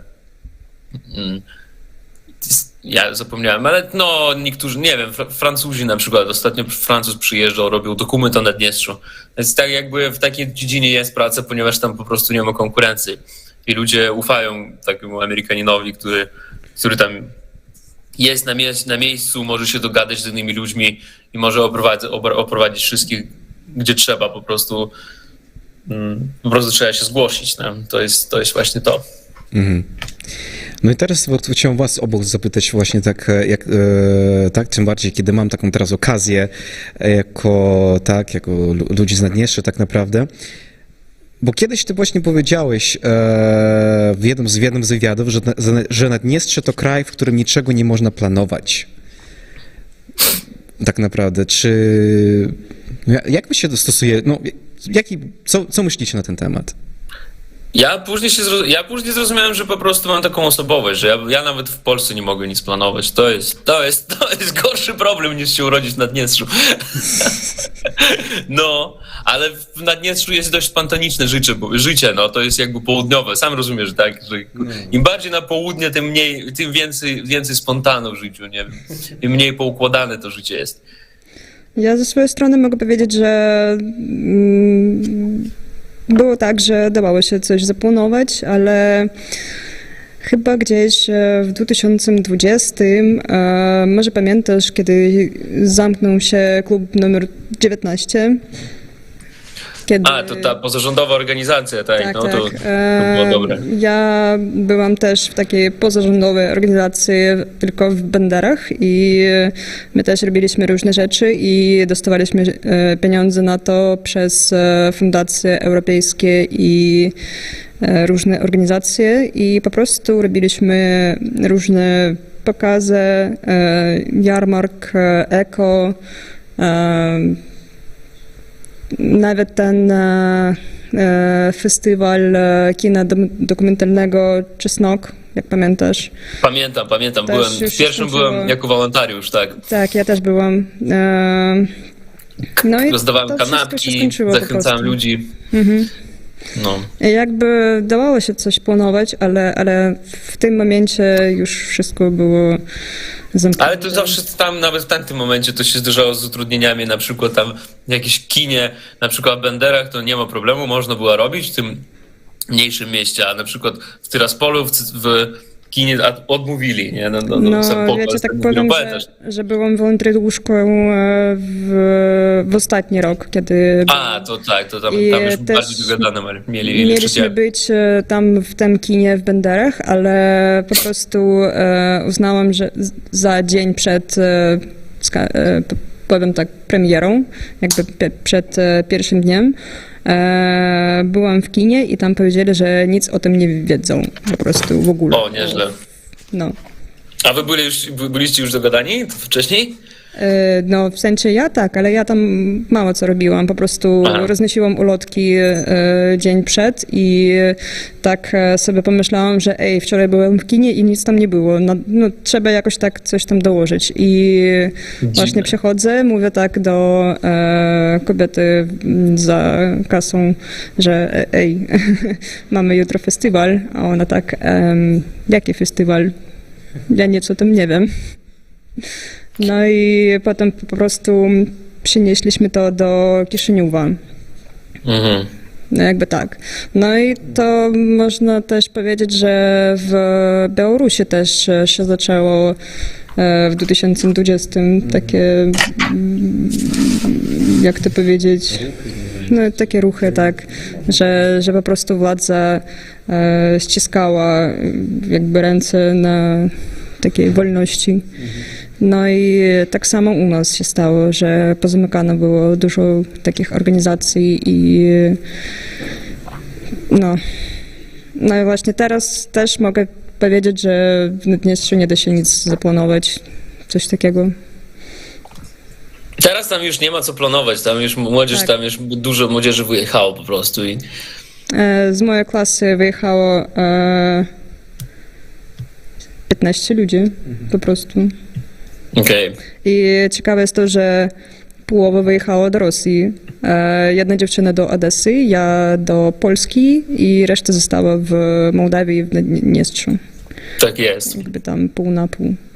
I to jest smutne, bo nikt nie chce zostać w Naddniestrzu. Nie ma tam co robić. Chociaż kiedy coś robiliśmy, to ludzie byli ciekawi i chcieli coś robić i mieli inspirację na to i myśleli, że zostaną, nie wiem, będą rządzić w tym miejscu po prostu, bo...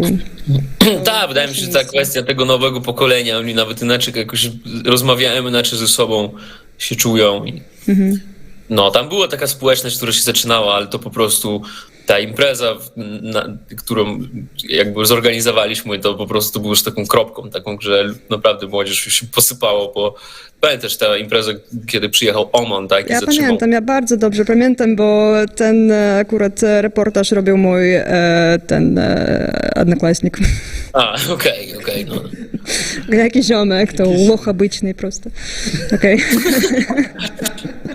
Potrzebujemy napisy. No. Dobra. No. Może jakieś tam pytania z sali albo coś tam jeszcze na ten temat? Tak, poproszę. Bo my już wszystko wiemy o Naddniestrzu, a dla was co jest ciekawe? Jaka jest przyszłość Naddniestrza, jak... ale ty słyszałeś to pytanie? Jaka jest przyszłość Naddniestrza? Czy Naddniestrza? Tak, jaka jest przyszłość Naddniestrza, jak młodzież wyjeżdżają jakby... I czy w ogóle ona istnieje? Ja jem pirogi w Polsce, to jest...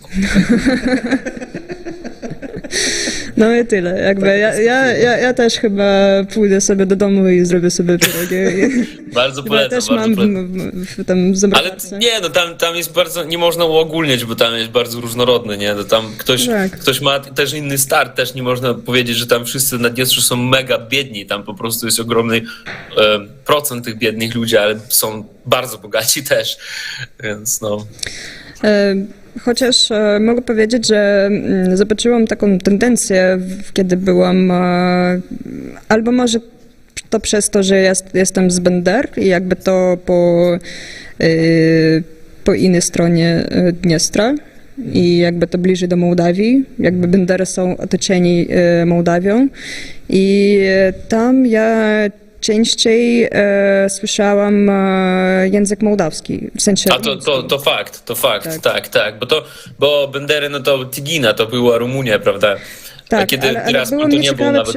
Było mnie ciekawe, czy to przez to, że no, to są Bendery, czy w ogóle w Naddniestrzu taka tendencja się pojawiła, że więcej Mołdawian jakby wjeżdżają w Naddniestrze i kupują... A nie, wydaje mi się, że po prostu Bendery są otoczone wioskami. Kiedy wyjeżdżasz poza Bendery, to od razu Mołdawia, nie ma... No tak. No poza Benderami to tylko Kickany, to jest naddniestrzańska wioska, a tam dalej jest Kopankę i tak dalej, to wszystko poza Benderami to jest właśnie Mołdawia i to bardzo, bardzo fajnie otwiera taką drogę, kiedy na przykład nie chcesz pokazywać paszportu naddniestrzańskim strażnikom, to tam po prostu na każdej wsi można sobie normalnie przejść do Mołdawii i bez żadnej kontroli.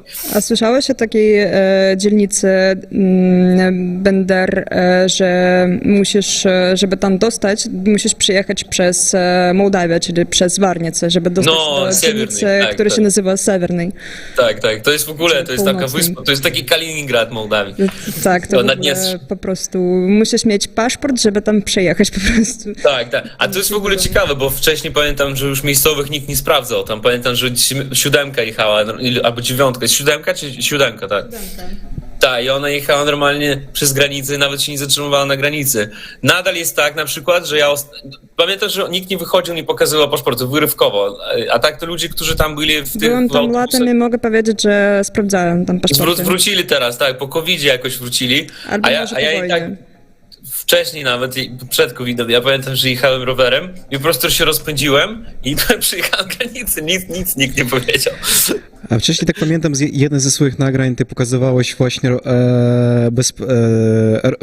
pokazywałeś tam bez planu właśnie kolej, tę benderowską kolej, czyli Bender 1, Bender 2, Bender 3. Tak, i ten trzeci już po stronie Mołdawii, tam jak przyjeżdża z Kiszyniewa, się zatrzyma a tak ze strony Bender na przykład nikt nie jedzie i jak tam powiedziałeś w tym nagraniu, że ten mołdawski właśnie, mołdawski pociąg, który tam jedzie w tą stronę, to po prostu, kiedy już on tam dojeżdża właśnie do Bender, to po prostu nie wpuszczają go, nie może tam wjechać po prostu. Tak, to jest dziwne, nie? Z Kiszyniowa jedzie do Bender, do samej granicy do Naddniestrza, takie tutaj się zatrzymuje i biedni babci, którzy wracają z zakupów, z pracy, gdziekolwiek, idą przez pole i idą do Naddniestrza. Przez tory normalnie w nocy. I tak ty trochę tam pamiętam, złośliwie żartowałeś na ten temat, że kiedy, kurczę, te rządy już pogodzą się no właśnie, żeby tak już, żeby przynajmniej już 100 puścili. metrów dojechał No dalej. tak, żeby 100 metrów chociażby. Tak. Chociażby i tak właśnie wspomnieliście o okupacji, tak wspomniałem to po prostu swój odpoczynek w sanatorium w Dniestr tak naprawdę, wśród tych babuszek i dzieduszek. Ojejku. No. Niesamowity tak naprawdę odpoczynek, by the way, że tak oczekiwałem, że będzie gorszy, a było tak naprawdę lepszy. I więc ciekawe to było. Nie no, mołdawska wieś mi się bardzo podoba. Najbardziej mi się podoba w Mołdawii to jeździć gdzieś na południe, tam Gagauzja, jeżeli chodzi o takie klimaty dzikie. To jest super, bo tam jest szurpa, najlepsza baranina. Tam jest gawinko po prostu, każdej babci można zapytać, na TikToku możecie sprawdzić mój przedostatni, jakiś tam TikTok, tam za ile można kupić za 100 zł jak alkoholu i my po prostu podeszliśmy do randomowej babci na targu i powiedzieliśmy, czy pani ma wino i bimber i trzeba było z nią pojechać do domu 10 km na wieś i ona nam po prostu sprzedała bardzo dużo, nawet mniej niż 100 zł wyszło. No. Nieźle, nieźle. No, coś na koniec. Coś na koniec chciałobyś dodać? Czy nie wiem? Czy ja chciałbym dodać? Jeszcze pytania ze studią? Może u ciebie? Nie? Nie ma pytań. Wszystko jasne jest z Naddniestrzem. Tak, można tak powiedzieć, że nie powiedzieć, że Naddniestrze to jest krajem marzeń, jak na przykład jeden z tych adwertismentów tak naprawdę kiedyś, że Białoruś to strona dla życia. Właśnie Naddniestrze kraj marzeń, nie wiem, dla życia. Co jest w ogóle teraz Naddniestrze? To tam kiedyś Smirnow, ten prezydent Naddniestrza mówił, że można stworzyć nową Szwajcarię, więc on takie plany miał. Ja chciałam powiedzieć, że coś tam było, że Naddniestrze to miejsce dla przyjaźni międzynarodowej. Czyli po prostu mamy dużo Ukraińców i Mołdawianów i Mów! Nie chcę. Tak, my mamy ich, tak. Tak, no. My mamy ruskich, mamy ich tam i mamy jeszcze rosyjskie flagi i dzięki. To był taki ups. No tak, to jest przykro, że mamy rosyjskie flagi rozwieszone nad całym miastem razem z flagą naddniestrzańską i jakby w takim razie ja nie widzę po prostu jakiejś niezależności Naddniestrza, bo obok są rosyjskie flagi i dlaczego to wszystko było stworzone? No tak. To też pytanie ode mnie, takie retoryczne. A może ty wybierz jakąś odpowiedź? Nie, no to ja jak będę zaraz opowiadał, to zajmie chyba z 3 godziny. Więc naprawdę to jest bardzo skomplikowane i tam historia ma dużo warstw w tym wszystkim, więc tam dużo jest też powiązania z biznesem, szerifem. Tak, szeryf, o tym jeszcze nie wspomniałem. Tak, no właśnie z tym monopol, który tam istnieje, więc... No. Więc polityczna kwestia to jest tylko jedno, to jest tylko garść. Okej. No ale naprawdę dzięki ci, że może tak trochę dodajesz właśnie tego pozytywizmu w stronę Naddniestrza tak naprawdę, żeby tak po prostu odciąć od polityki, odciąć od tych właśnie kwestii trochę historycznych też i po prostu pokazujesz właśnie taką, jak to duszewność, nie wiem jak to po polsku właśnie, ale pokazujesz właśnie taką jakość w ludziach z Naddniestrza, tak naprawdę tą przyjaźń, tak, i pokazujesz, i co na przykład Polakom tak naprawdę się podobało, właśnie kiedy prowadziłeś Polaków w Naddniestrzu nie raz, i co im się naprawdę tak zapada w Naddniestrzu? Tani alkohol.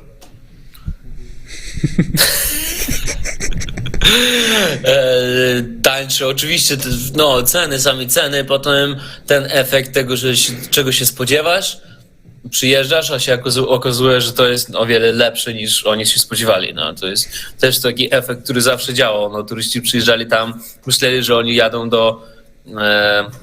do takiego 4. świata, nie? A przyjeżdżali do 3. No, więc No. No i tak, i odczuwali, że wow, że to jakiś No, siedzą Mystery Land. Nie wiem. Tak, oni jechali na słuchanie, że tam jakiś w Naddniestrzu jest jakiś hejt na Mołdawię, bo to jest pokłócony jakiś tam kraj i tak dalej, a potem my przychodzimy do La Placinty, powiedzmy, do restauracji, gdzie leci rumuńska muzyka, mołdawska muzyka, podają piwo, kiszynę i to wszystko w Naddniestrzu, który niby w mediach jest pokazany jako znienawidziony, jakby tam, że tam był bardzo pokłócony kraj pomiędzy Mołdawią a Naddniestrzem, że jest jakiś konflikt trwały, ale dlatego właśnie ważne podkreślać, uważam, dlatego zawsze podkreślam, że co istnieje pomiędzy ludźmi, to zupełnie się nie przykłada w tamtym momencie na politykę. Może to inaczej jest w Osetii na przykład, może jest inaczej, wiesz. No myślę, że tak po prostu jest wszędzie, wiesz, wszędzie w takich stosunkach, że jest taka różnica między rządem i między społeczeństwem tak naprawdę i że społeczeństwo bardzo się po innemu stosuje i tak naprawdę i Mołdawianie też chętnie jeżdżą, chętnie tak na przykład jeżdżą na te imprezki na Naddniestrze lub naddniestrzańcy też jadą na te imprezki do Mołdawii i właśnie wspominając to nagranie, ten odcinek właśnie o tej imprezie we wsi i tak naprawdę, że no wiecie, naddniestrzanin, Mołdawianin, Polacy po prostu imprezują wszyscy razem i że że świetna atmosfera po prostu. Świetna atmosfera. Anastazja? Coś na koniec? Trochę nadziei. Chociaż trochę nadziei. No, jakby dla mnie Naddniestrze to jakby mój dom rodzinny i Mołdawia też, bo też tam mam rodzinę i tam też przyjeżdżam i dla mnie jest coś takiego niemożliwego, że nie można z Naddniestrza dostać do Mołdawii albo na odwrót i Ty to masz mołdawskie nazwisko i mołdawskie oczy, więc... To wiesz, to... No tak, okej, ale dobra. Więc mamy nadzieję. Nie no, wszystko będzie spoko.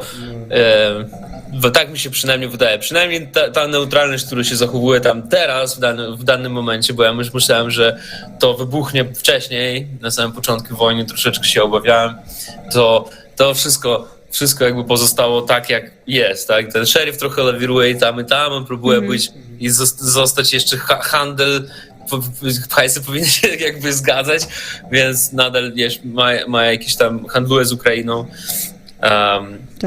I próbuje tak na pokaz też nie kłócić się z Rosją, więc to jest takie biznesowe bardzo.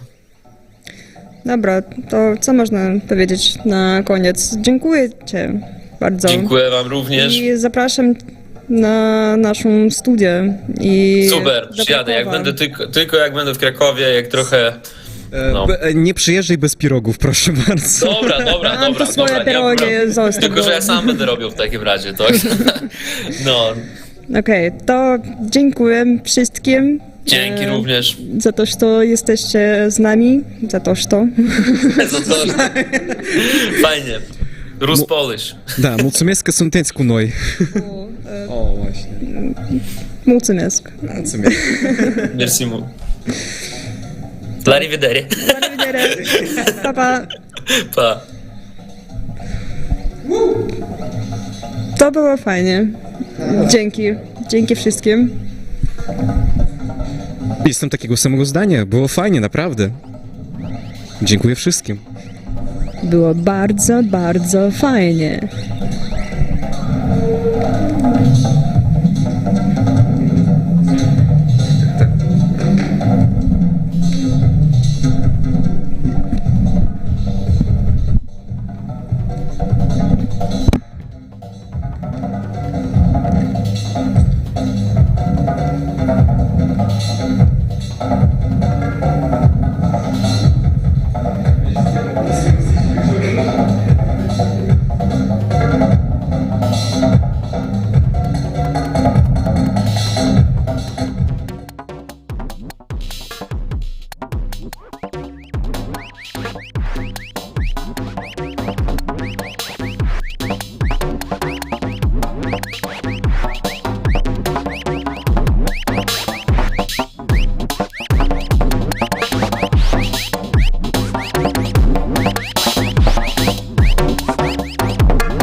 was a test. Check, check. I'm back. Check, check. And Transnistria and transdisciplinary UKRAiNATV. And one more conversation, hybrid one with Anna Kepka is waiting for you guys. I'm very happy to announce this meeting we already done a few days ago, and finally we have over 20 minutes of conversation about intersection between fashion and art and makeup art and critical perspective on both of them. Anya works with trash, with plastic, with recycling practices, and also with makeup, searching in different traditions. And this is what is very, very connected, of course, to beginning of our today's affair. But this is also introduction for the mashup that we will show soon as a next chapter of tonight meeting from Paris, from the Fashion Film Festival that we prepared already 2 months ago, and it was presented there. And Anya took part in the panel discussion. Me and Gleb, we had the pleasure to edit this mashup. I had the pleasure to have a conversation with Anya. We will have pleasure, everybody, to have Anya here back in our studio, also for some workshops and maybe intern longer stay and collaboration. And I would love to have pleasure also to be one more time live here with you guys after this interview, to say a little bit also about meeting with amazing philosopher I met in Bologna a few days ago in Italy, Franco Berardi, and this is also connect with that set of topics about imagination of the future, political context, art, responsibility, and also kind of a fear that we are stuck in impotency or something like that, but sometimes or somewhere we try. And here we are especially to try our best and to do experimentation.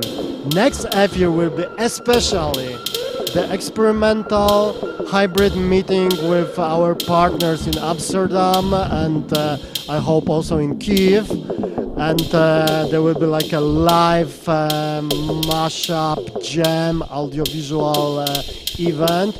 And next one, they will be making pierogi together with our real physical guest. So next czwartek and next niedziela, there will be 2 crazy meetings in UKRAiNATV studio.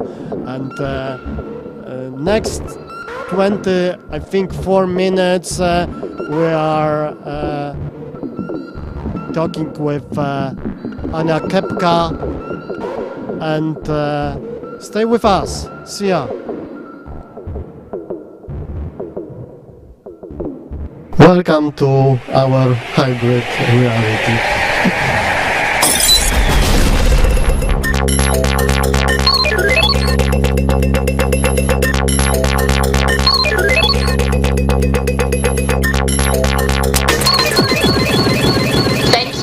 Thank you.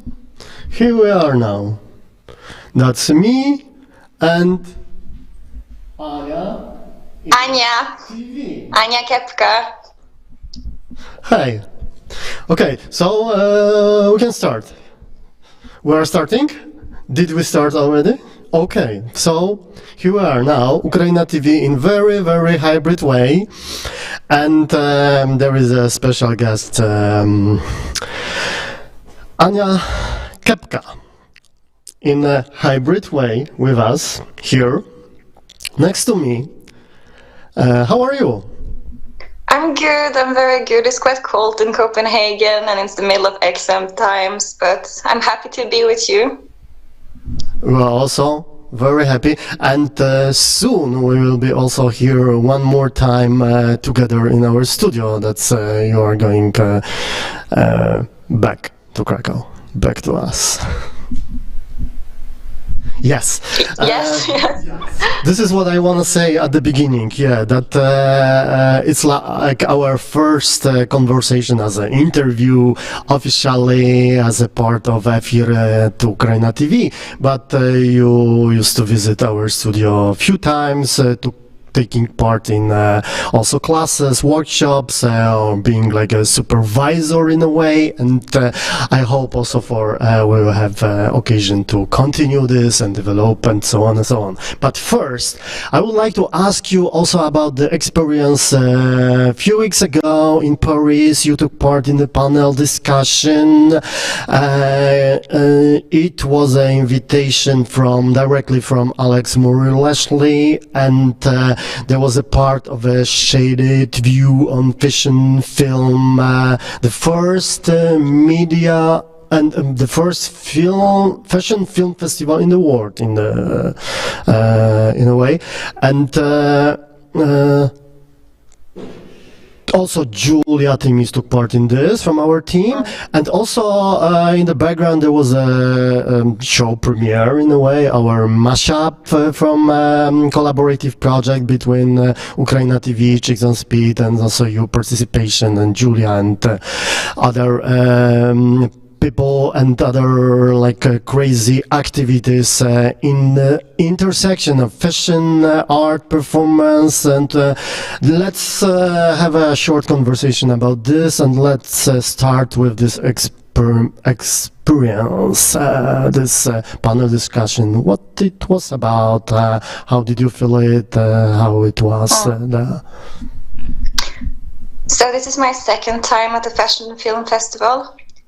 And last year I was there because one of the movies I acted in was shown there, Viral Load by Liz Dom.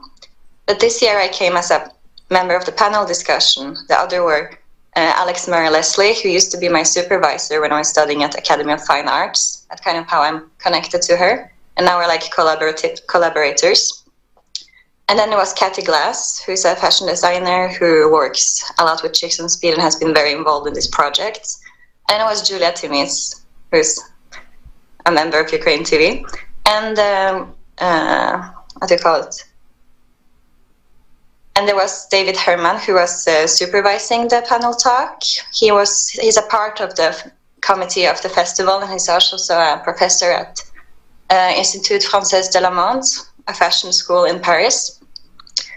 And it was introduced first with this edit that was part of the workshop we done, and also what UKRAiNATV was doing. And then we came to the talk where it was discussing non-hierarchical ways of teaching, collaboration, the freedom it gives, and also it was also given out of space to talk about UKRAiNATV and what was done. Julia did an amazing job with presenting the vision and what it's doing, and also people were very interested. Many good questions from the audience, and in general just a very positive experience, because you could really show how this was a fresh approach to presentation of both fashion and art in general. So it was a very positive experience.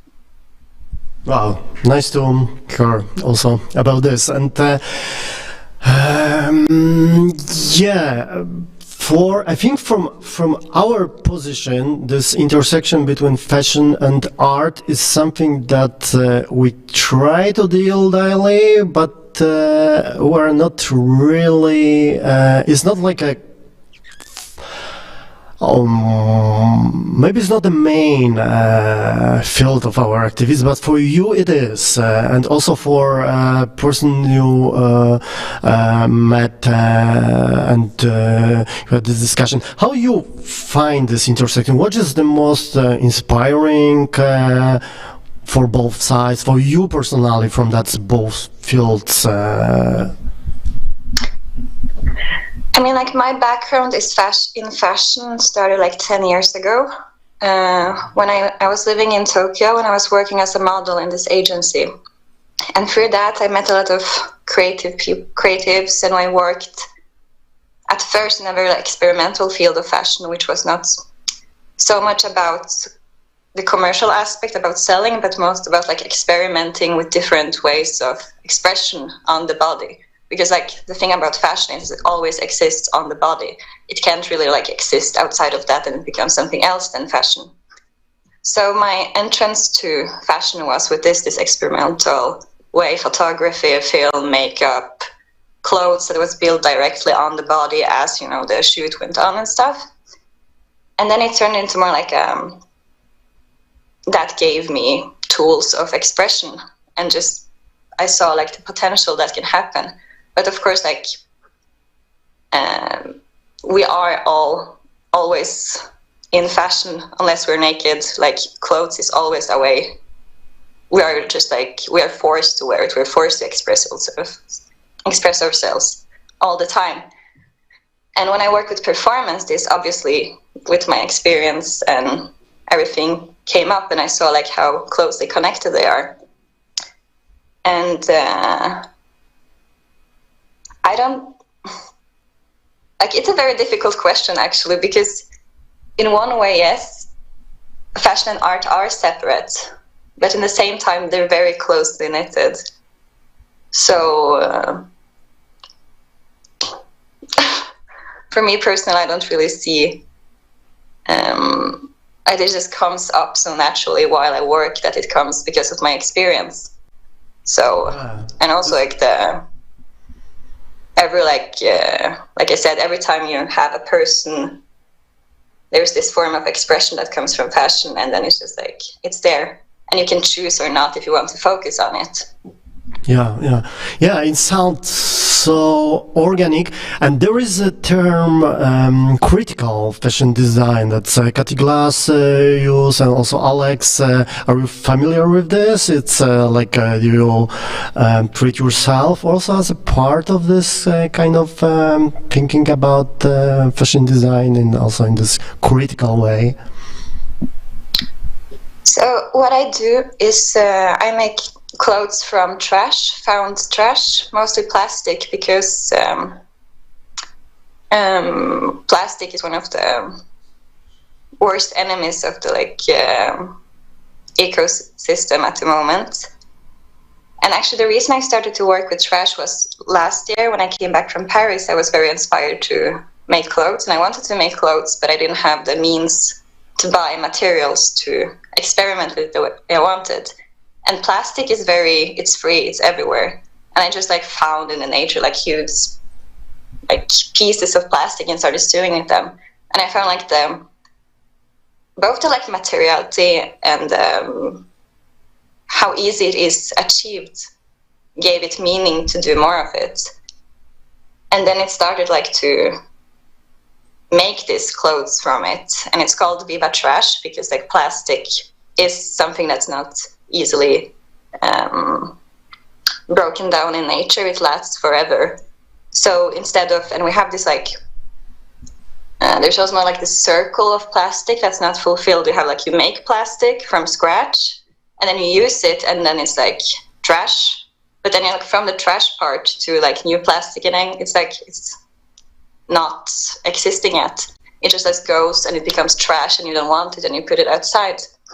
So I wanted to kind of find a little way to make this circle a bit like fulfilled. And I also have like a personal reason to be very interested in plastic, because while I was while I was living in Japan, I was living in this island called Zamami, which is between Okinawa and Taiwan. And it's like a small tropical island of like 500 people, and there are also turtles living there. And the turtles, they live on the eastern side of the island on this like beautiful beach, and they're taken care of with humans for like picking up the trash and taking care of like it's like birds and crabs are taking them. And on the west side, it was like beaches covered with trash. And I was like talking to the people who live there, like, aren't they going to pick them up, the trash? Is it just going to be there? And it's like, we pick it up all the time. But just like it keeps on coming from the ocean everlastingly. It's like a vast, just like waves of trash coming in no matter what you do. And finding like a way of, find some hope in this catastrophe is just like taking the trash and transform it to something else, which I think is a really nice metaphor for all situations. So that's how it like started. And in this way, it's like critical fashion, because it's like also a commentary to this crazy overproduction that's by these huge brands like H&M, and then like how they destroy whole communities and countries by awful working conditions and exploitations of communities that have lesser means and are just like need these huge giga brands to sustain in some way. Yeah, it's nothing to say more about it. It's like something really personal, and in the same time like a global context that you present in this story. And yeah, it could be also starting point from kind of the workshop with you for our team and students here. I hope we will conduct this soon. And so maybe let's jump to some educational aspect of this, because of course this is this kind of a critical approach, and this kind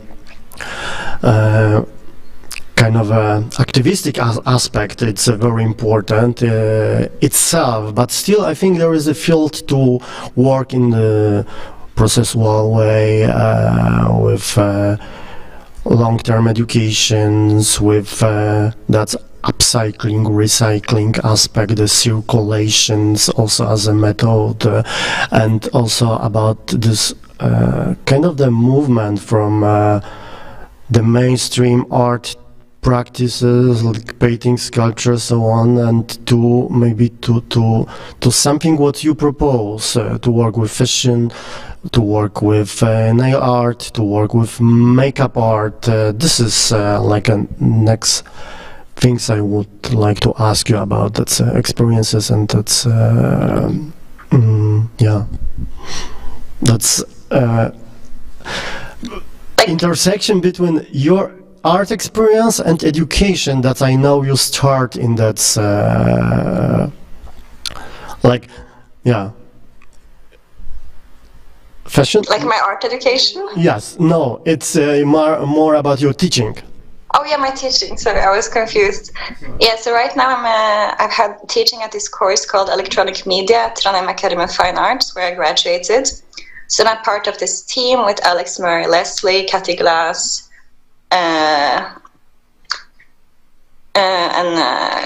Liz Dom, Mohammed Bayaste, and Unir, which we all have been working with in this workshop. So we have like a nice team balance as well. And the approach we do to this, it does not really feel like teaching. It feels more like a big collaboration with everyone, because it's not like this traditional, like, okay, you did this, this, and this, here we have a task. It's just more, what do you want? What's our ideas? Let's collaborate with this. And I can use my, my expertise, what I know to help you reach that goal. Because so I've been working as a makeup artist for the past 5 years, and that has given me some experience, just like in the very practical ways of how to apply it in a safe way and stuff. And then the students have an idea, they propose to me, and together we like do something. And it's also really great because they have ideas that for me are like, how can we do this? But they have an idea, and it's always like this collaboration. So it really doesn't feel like teaching, just like a collaboration to help them.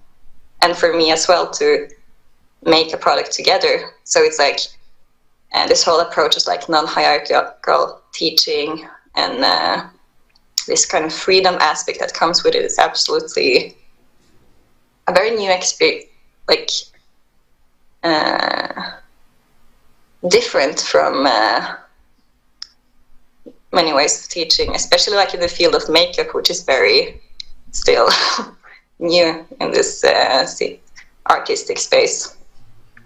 Yeah, but this is exciting to do something new in the educational field, I think, and also to face this kind of strange feeling that you propose something new. In the other hand, maybe there is I have, for example, that's my experiences about stream art and this experimentation, that sometimes maybe I need to first to learn how to teach about this, because there are some intuitions, there are some skills that we collect out of the academy, out of the official educational system, and we spread it or we test it on the next generations or so on. And this is something what also I would like to ask you. You have like a precise program. Do you imagine, like, I don't know, to have diploma with in the future, like you as a professor of nail or makeup art and something like that? And because I think it's there is the space for this kind of also imagination to have like a future of the Academy of Fine Arts, which is a little bit different than this 20th century tradition. I mean, like, currently I'm studying comparative literature, so it's quite different, you know, it's quite different from, but I still like, because my specialization in literature is narratology and eco-criticism, so this is what I'm very interested in. Like right now I'm writing about like eco-translation in science fiction, so it's still like, still about like storytelling. Sorry? About future, about eco context, and yeah, so still, we're still on the same page, yeah. Yeah, still. But what's like, I think also what really draws me to this whole aspect of like hair, makeup, clothing, nails, everything, is also the aspect of like care, you know, and like giving time to someone, because like we're so disconnected from each other, and like really taking care of each other. Like, you know, when someone brushes your hair, it's super nice, and when someone really takes care of each other, it's really nice. So it's also like this community feeling that creates around like taking care of, you know, nails and stuff. We all know this feeling, and it's like always been. It was when I came into the art academy and I said like I am a makeup artist, I never thought that like it would be not looked upon as art. And when I got feedbacks from people like, no, this is not art, this is wrong, you can't do it, fashion is not art and makeup is absolutely not art. And it was very weird for me, because it's like there's such a big tradition also outside of Europe with like makeup that is necessary for artistic expression, and this is completely like looked down upon by how to say, like this traditional approach to it. And I think there's absolutely like a future way of teaching and exploring what it can do. Like there's so many, like more and more also there's like AI generated makeup, and like in the technological aspects there's so many opportunities that can be explored, but it's still like so new. It's still like makeup still exists in like only the mostly commercial sphere, or like in ritualistic practice like bridal post-mortem makeup and stuff like this, but it can reach so many different aspects as well. So we'll see. But first of all, I would really like to finish my master in comparative literature, and then we'll go back to this practice-based researches and teaching and so. Wow, it was so inspiring answer. Starting with taking care and like interpersonal relations, but the next it was about this non-European traditions, and it's something like a decentralization of the traditions of the teaching and art as a field that we are still need to recognize, negotiate one more time. And I think it's maybe good to ask also about this non men traditions like makeup as a part of also like fluid gender queer tradition and yeah, like a and women approach to the culture. Yeah, so I think this is also very important. I think. Yeah, of course, because one of the most important ways we communicate visually is by our face. When you meet another person, you can you make assumptions immediately about like the person's gender, age, mood, health situation just by looking at the face. You know, you have this immediate approach, and makeup is something that can like manipulate and transform into another expression of this. Like there's so many. If you look at the tradition of like drag and everything, like makeup is a way to like help or like aid into get to express your identity in a way that you feel comfortable with, which is an amazing tool. And if we look at the European history of makeup is traditionally more to women to like exaggerate certain features that make you look younger, more attractive, but it's this like very European-centric way of looking at it. If you like, we have for example, like kabuki in Japan, you know, how they, in this art form, which the makeup just immediately gives like, this is the character I'm doing. And the Beijing opera, we have like all of like this magnitude of different festivals and rituals that is like dependent on the face paint and makeup, and it doesn't like, it's not like only for one gender or anything, it's like from everywhere. But how it is now, like still in our day and time, makeup is only for like we make assumption immediately if like male identifying person like wears makeup, or like we just, it's still a long way to go in this. And also in the like I've got comments that, you know, makeup is like makeup is sexist because it's like it's just aids to make women more attractive to the male gaze, which is like, if you choose to do it that way you can, but there are so many other opportunities that you like cross over what an amazing tool makeup actually is to like make a person be who they want to be. Yeah. So we have actually existing critical fashion design. So now you're starting with something like a critical makeup art also. And let's do it. Let's continue this also, yeah, for future and together and in a research way. So thank you for this conversation. See you soon, I hope, here physically also. And yeah, maybe you want to add something at the end of this talk, but I want to say thanks a lot. Yeah, likewise, thank you. I'm so excited to work further in this year and see what this will bring.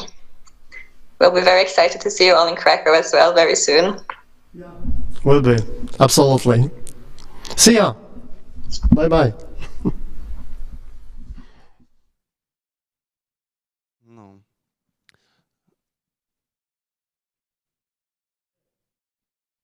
You are now.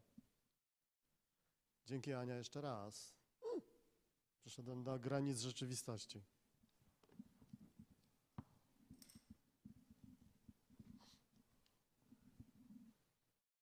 To co? We're waiting for next chapter. Gleb, bialization as introductor. Konduktor, introduktor. Rom, uważaj, nie nadepnij na mnie. Jestem tu podglądam. A czy w ogóle tak, słychać mnie? Nie, bo ja nie nadepnę, bo jestem na granicy w ogóle rzeczywistości. No. Jesteś, you are safe. Tak, bo chciałem puścić kawałek teledysku naszych znajomych, przyjaciół. Ale tylko kawałek? Nie. Całość w kawałkach. Okay. No, generalnie Hugen Luft to jest taki duet, który właśnie odbywa swój tour. Teraz prawdopodobnie są, nie wiem, pewnie Seba wie lepiej, gdzie oni są. Halo Seba!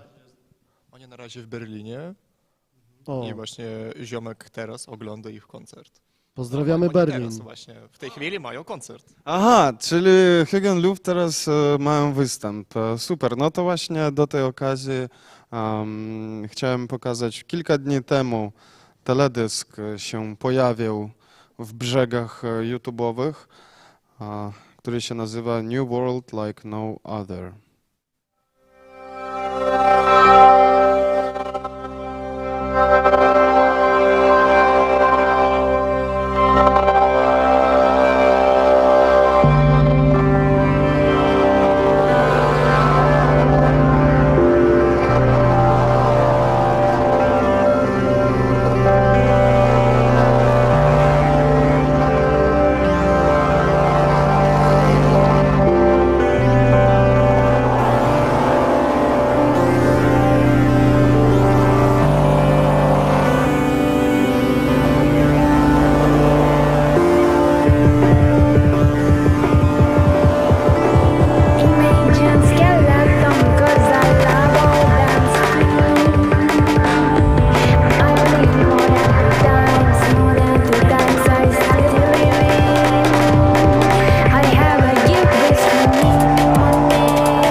Czemu jestem taki duży?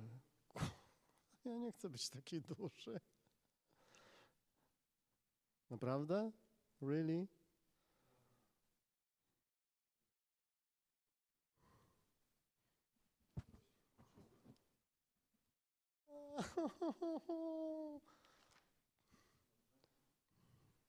Dzięki.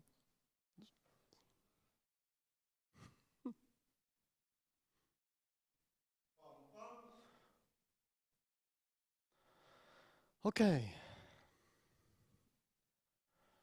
Teraz się czuję bardziej adekwatny. Książka Franco Berardi Before Future Ability jest w tle, a jest to dlatego, że w czasie naszej wyprawy badawczej do Rzymu i do Bolonii właśnie miałem okazję spotkać się z Franco Berardim na takim na takiej roboczej rozmowie, bardzo intensywne 1,5 godziny spędzone na dyskusji o tym, czy przyszłość istnieje, co możemy zrobić, czego nie możemy już zrobić, na co jest za późno, a na co może nie jest za późno i o tym, że te wszystkie prawdopodobnie treści wypowiadane z różnych perspektyw mogą znaczyć też różne rzeczy dla i wypowiadających, i słuchających osób. I chyba tych perspektyw jest coraz więcej. To nie jest tak, że ten dominujący głos, nawet krytyczny, wypracowywany na północy, w białej Europie, nawet z tej perspektywy, która zawsze krytycznie na to nasze dziedzictwo patrzyła, jest ciągle tym głosem, w który wsłuchując się, dowiemy się najwięcej. Mamy wrażenie, rozmawiając z Bifo, takiego głębokiego pesymizmu i poczucia wyczerpania wielodziesięcioletnią walką, tworzeniem kategorii, tworzeniem perspektyw i jednocześnie takim poczuciem niemocy. Franco mówi o the last generation. Mówi o takiej perspektywie rezygnacji nawet z proponowania alternatyw, bo jeżeli Europa, proponując alternatywy, proponowała zawsze jednocześnie ucisk i kolonializm, to możliwe, że jakiś taki moment powstrzymania się od uczenia innych jest momentem mądrości. Może tak jest, może tak powinno być. Natomiast ja też zobaczyłem siebie podczas tej rozmowy jako takiego mediatora między Wschodem i Zachodem, między perspektywą Last Generation i perspektywami New Generations, które znajdujemy bardzo często rozmawiając, spotykając osoby z Ukrainy, patrząc na taką energię, która na przykład w Kijowie bardzo mocno nas zaskoczyła, o czym dzisiaj Gleb opowiadał, o jakiejś takiej sile samoorganizacji, o jakichś takich zupełnie nowych, organicznych pomysłach, które nie wyrastają bezpośrednio z tej, jak to Żyżek mówi, pseudolewicowej bańki, w której na Zachodzie dzieje się coraz więcej wewnętrznych konfliktów, a coraz mniej produktywnej krytyki i produktywnego wytwarzania treści i wartości.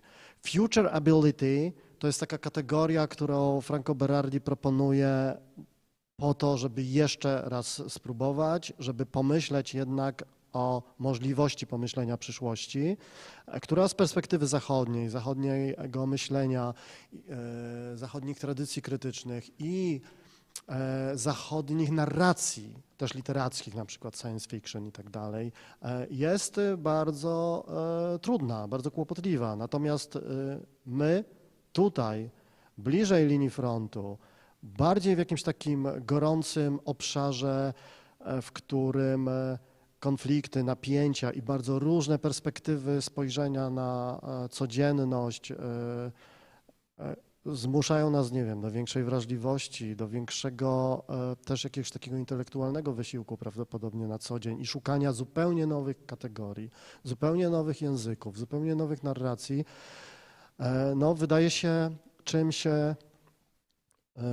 innym i czymś możliwym. Future ability dla mnie jest kategorią, którą chętnie biorę na warsztat i przywożę z Bolonii jako jakąś taką kategorię na przyszłość dla nas, też w jakichś takich researchowych kategoriach. I jeszcze jest jeden wątek. Rozmawiając z Franco też pojawił się taki motyw tworzenia narracji bohaterskich, tworzenia narracji, które mają nam pomóc budować jakieś pozytywne wzorce. I Franco zwrócił uwagę na jeden wątek, który wydaje mi się, że jest bardzo wieloznaczny, bardzo wstydliwy z naszej perspektywy. Jego ostatnia książka dotyczy dezercji, figury dezertera, motywu związanego najgłębiej i najszerzej mówiąc z niezgodą na logikę wojny, która definiuje nasze myślenie o świecie i o nas samych. Na taką dezercję, która jest jakimś takim radykalnym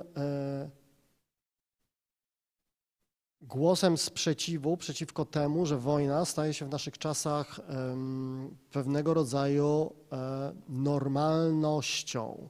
Normalnością, w ramach której prowadzi się politykę. Jeszcze do niedawna, mówiąc to, mogliśmy mówić przede wszystkim o Ukrainie i o rosyjskim imperializmie. Teraz możemy mówić o Izraelu i o gazie i o wielodziesięcioletnim właściwie walce w cieniu logiki kolonialnej, postkolonialnej i neokolonialnej Palestyńczyków, a teraz od kilku dni mamy z kolei wątek południowoamerykański, tak, Wenezuelę i wojnę o ropę. Tych wojen prawdopodobnie w najbliższym dziesięcioleciu będzie coraz więcej. Bardzo możliwe, że jest to pewnego rodzaju kontekst, w którym my, musimy się odnaleźć i myśleć w jego cieniu. I jak bardzo nasze myślenie będzie zdominowane wojną, jak bardzo będziemy zależni od wojny jako pewnego takiego też etosu, który definiuje to, kim jesteśmy, jakie systemy wartości są dla nas ważne, nie? Kto jest dla nas ważny, kto jest bohaterem, a kto jest antybohaterem i tak dalej. Każą nam, wydaje mi się, myśleć o tym na różne sposoby i podejmować też czasami takie ćwiczenia intelektualne, w ramach których chciałem właśnie dzisiaj przywołać tą figurę dezertera, tchórza, a może kogoś, kto nie boi się bać i nie boi się mówić o tym, że się boi, bo strach, lęk, niepokój to są kondycje, w których my wszyscy na początku XXI wieku żyjemy jakby stale. Wojna też się stała takim miejscem, w którym można odreagować strach. Wiemy to z wielu świadectw, wywiadów z osobami, z którymi rozmawiamy. Wiemy to z bardzo długiej rozmowy, którą Ksenia z Tomem przeprowadziła jakiś czas temu na temat też takich różnych postaw wobec wojny, które on odnalazł jako dziennikarz wojenny. Mamy to, będziemy do tej rozmowy jeszcze wracać. Wydaje mi się, że to, co chcę teraz powiedzieć, to nie jest coś, co ma zamknąć temat. To raczej jest jakiś taki przyczynek do rozmowy o bardzo złożonych i skomplikowanych, osobistych wyborach albo perspektywach, o których czasami milczymy. Myśmy czasami mieli tutaj takie rozmowy, nie? O tym, co możemy zrobić, będąc daleko, o tym, jak bardzo źle się czujemy z tym, że nie możemy wiele zrobić i tak dalej. Ale jednocześnie wydaje mi się, że możemy i powinniśmy też rozmawiać o tych figurach antybohaterskich, bo to też jest kontekst pozwalający wielu osobom wypowiedzieć też te swoje właśnie lęki, strachy i tak dalej. Będziemy prawdopodobnie do Bolonii wracać, bo oprócz spotkania z Franco Berardi mieliśmy spotkanie z lokalnymi aktywistami, którzy planują organizację Urban TV, która będzie takim naszym partnerem tam prawdopodobnie. Będziemy współpracować, będziemy wracać też po to, żeby z Franco Berardi rozmawiać więcej. Ta książka na razie wyszła o dezercji, wyszła po włosku i po hiszpańsku. Wyjdzie na wiosnę po angielsku, także będziemy mogli pewnie też do tych wątków wracać, będąc do nich może też lepiej przygotowani. To było trochę może długie, może za długie, ale może czasami też trzeba troszeczkę się zatrzymać nad jakimiś wątkami, tematami. A teraz, żeby nie było za smutno na koniec, Hope Pop. Klamra, wątek, który podsumowuje dzisiejszy efir, który miksuje sprawy związane z fashion design, z sztuką, z naszymi współpracami międzynarodowymi, z kinem, z tym, co już zrobiliśmy. Sezon się kończy, a to był taki mniej więcej początek sezonu. I z tym, co prawdopodobnie będziemy kontynuować w bardziej taki procesualny sposób w przyszłym roku, bardziej więcej, ale może też jednocześnie w jakimś takim może większym, spokojnym rytmie codziennego eksperymentowania. Hope Pop, mashup, który zrobiliśmy na Fashion Film Festival w Paryżu, o którym rozmawialiśmy z Anią Kępką, w którym Julia Timis brała udział. Julia wraca do nas wirtualnie prawdopodobnie w kolejny czwartek w hybrydowym efirze razem z Wojt TV. Pozdrawiamy Julię. A cały ten mashup też jest przesycony naszą współpracą z Chicks on Speed, Alex Murray-Lashley, która nas zaprosiła do tego projektu w Paryżu i do wielu współprac wcześniej. Kontynuacja też się szykuje, prawdopodobnie będziemy na kolejnym Sonarze razem, są różne długoterminowe plany. Zostawiamy Was na kolejne 20 parę minut z tym miksem, remiksem naszych działań z ostatnich miesięcy. Chyba tyle mojego gadania. Dzięki wszystkim osobom, które dzisiaj wzięły udział w efirze po wszystkich stronach kamer i mikrofonów i yo. Były debiuty, będą kontynuacje. Dzięki. Dzień dobry. Co mam zrobić z tym? Dzień dobry. Dzień dobry. Dzień dobry. Dzień dobry.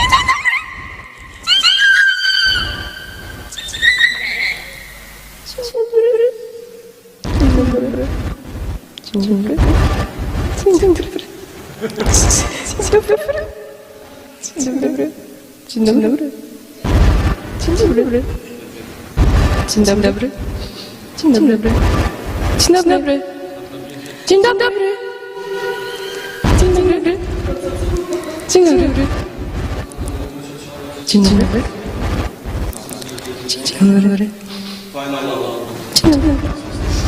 Dzień dobry. Mam katar. Dzień dobry, katar. Mam katar. Dzień dobry. Hello, katar. Na smarkać się na głowę? Halo, katar. To tego nie zrobię. Halo, katar. Innym razem. Może będą dobrze przy okazji. Halo, katar. Halo, katar. Waiting on you. Nieprawda, smarki są przezroczyste.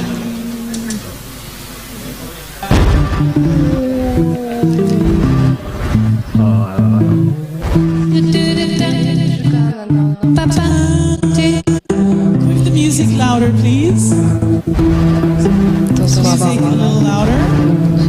Music louder, because the voice is already so loud.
I'm officially starting our event with Chicks on Speed, so stay with us, dance with us, and be crazy with us.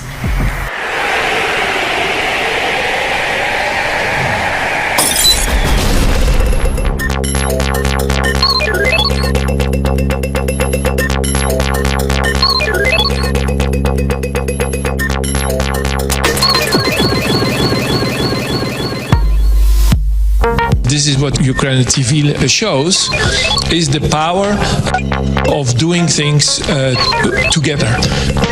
UKRAiNATV is an internet TV station which make hybrid togetherness. We are doing research, innovations in the intersection between art, media and science.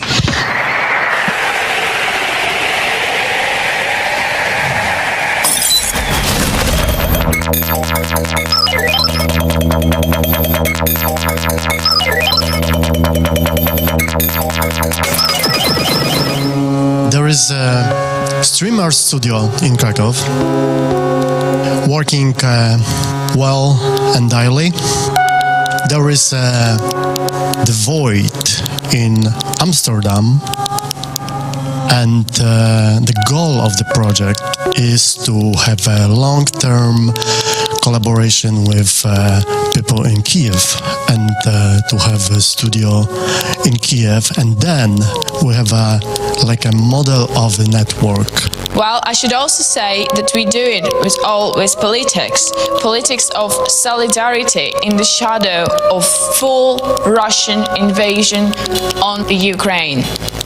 UKRAiNATV mixes present, past and future, private, social, political and cultural contexts. It is fragile and unstable, just like our times. We broadcast from Krakow, which is 200 kilometers from Ukrainian border. It's a global, hybrid, melting pot of people, machines, technologies, cables, different and parallel realities.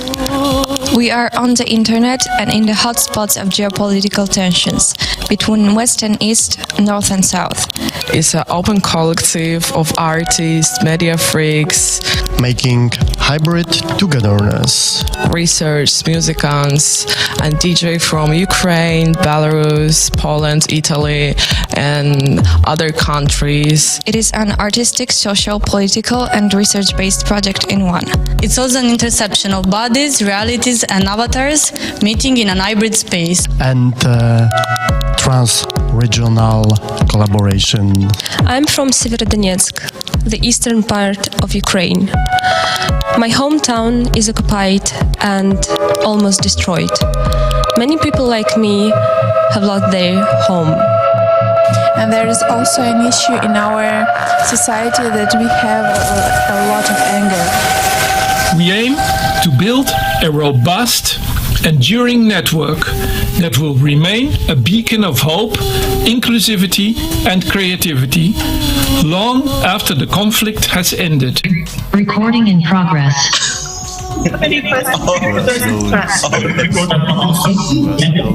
Okay, we can do so.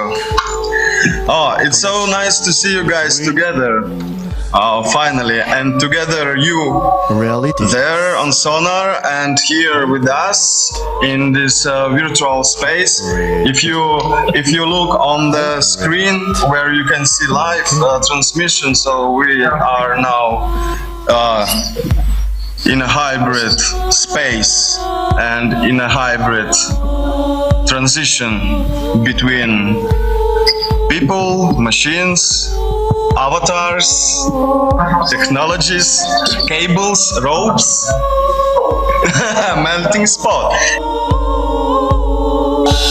What does it mean to wait for the war? Right? Yeah. Шановні друзі, сьогодні у Кракові очікується вітряна погода, можливі осадки у вигляді сльоз нашого прекрасного неба. I think there is a very substantial knowledge production that is happening in our places. Our places, I mean Ukraine or Poland or Baltic states, also within Russia, through like in Yakutia, let's say, there's a whole like genre of Yakut cinema, for example. The problem is that it's not seen, right? And then because on the curatorial part in other places, it's just not seen, you know, and it's like rarely selected or brought into.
Через моє тіло ти станеш вільна. Моє тіло буде останнє. Мій страх лишиться в книжках, навіть якщо в них ніхто не повірить. А коли паду, віддавши свої останні сили, прошу тебе, прошу, кинь мене у той будинок, всіх моїх нездійснених мрій, де я зможу вести вічні роздуми про те, чому ти в мене її забрав.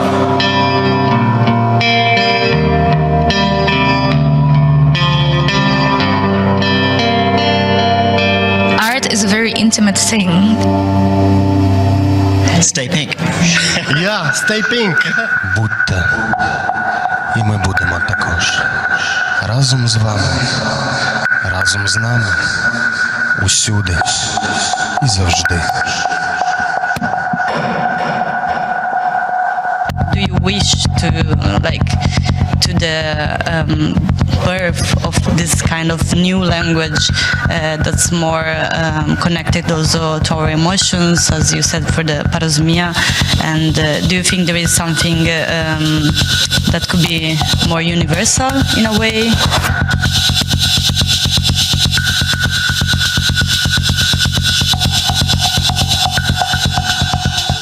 But there is very important to say that probably the most strong link in our small network is in Trondheim. There is Alex, Muriel Ashley, there is Florian Schneider, there is a long-term research project, Paysetters, that will start together and with other institutions around Europe in next year.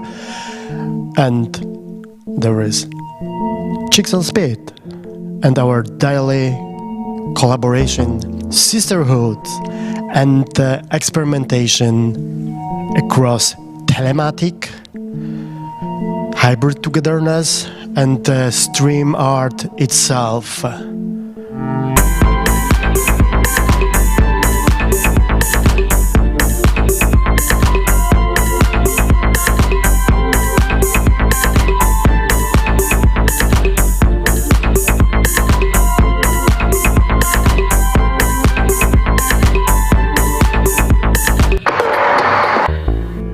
But there's also a dream behind of this that finally would be great to have partnerships and ongoing collaboration around the world.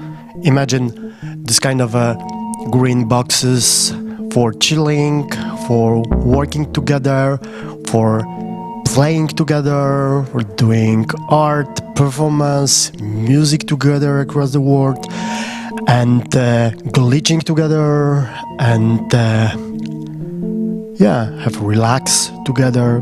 Green is a very relaxing color, finally. So join us and stay with us and support us and observe.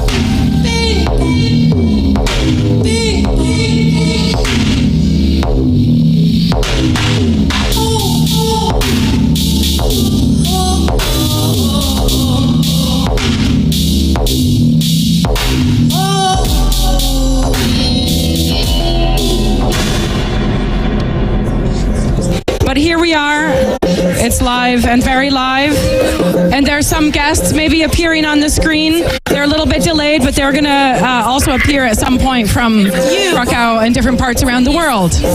Okay? Who don't have, and there's some kind of a complicated setup. Also, I think someone's also in Canada. Anyway, we have a special guest who's doing a lot of live streaming. And in the meantime, we're gonna start with a song. It's called Utopia. If you think you don't got a utopia in your mind, are you caught in Ice Age 3? Are you caught in a trap? You got no turning back? Do you have a utopia? Utopia? Utopia? Utopia?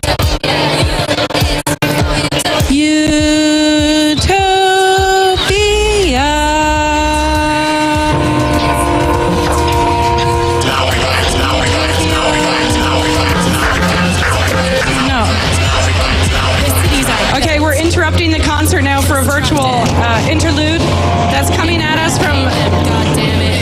Feel free to install on my neighbor. Hello, everybody! Yeah, we have another reality, a parallel reality. Yo, hello from Krakow. This is our utopia. This is our utopia. Your space.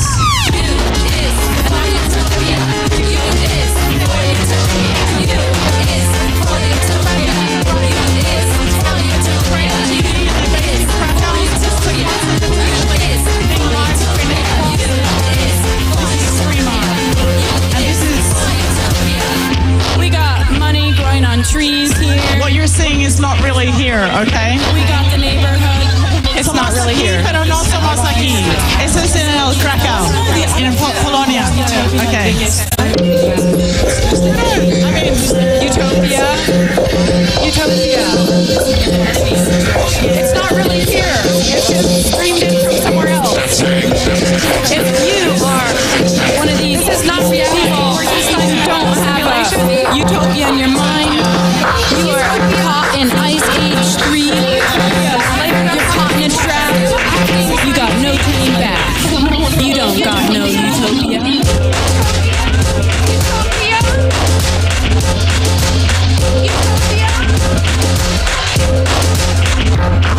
Utopia is a mirror of multiple imagined worlds. Cobra, fluxus, feminism gave us paradise, a perfect place.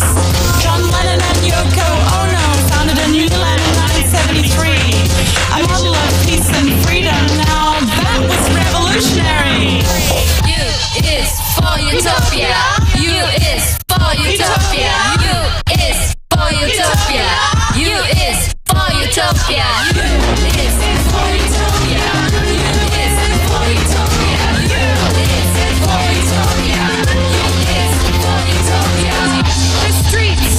Cities are built, are constructed, and renovate them, God damn it.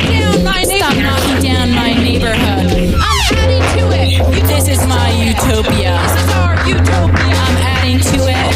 You don't delete it. This is my utopia. This is our utopia. This is our utopia.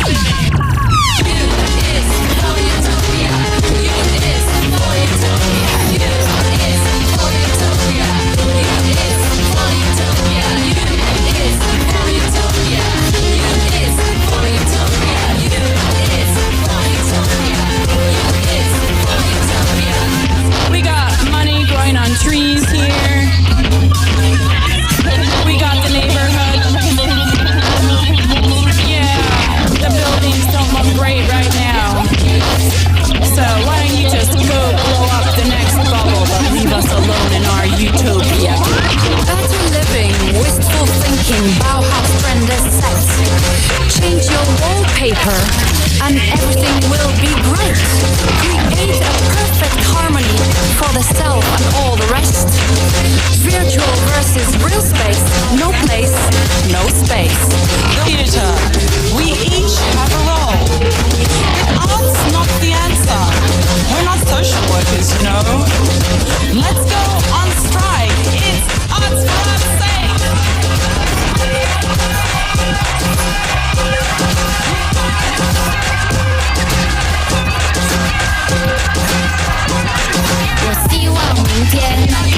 我希望今天，我希望永远的美丽。我希望明天，我希望今天，我希望永远的美丽。你的美丽，你的将来，我的希望，你的明天，我的今天，你的将来，我的美丽，你的今天。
It's raining gold. Me off for all my cash. We're fast. I've searched the world over. Propelled. For my angel in the black. Bridges. I've searched the world over. Anywhere we want them to go to. You're a trash girl.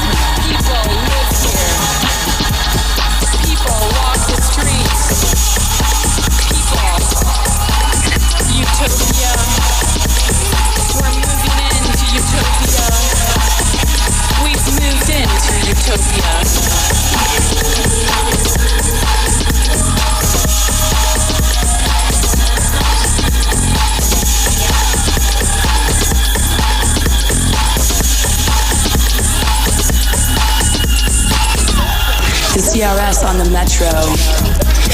They shook me down for this bribe. On my knees for the searching.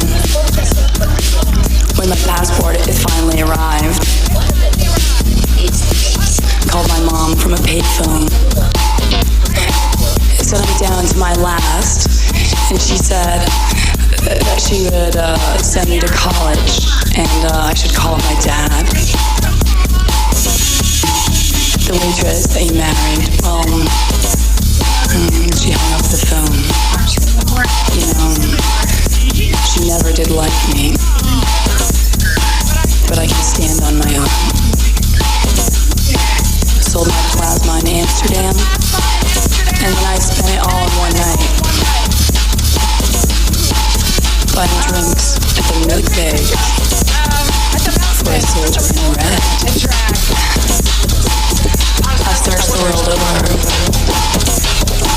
for my angel in black. Such an intense treat I've searched the world over that, like, you wouldn't expect that at all.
Yo, yo.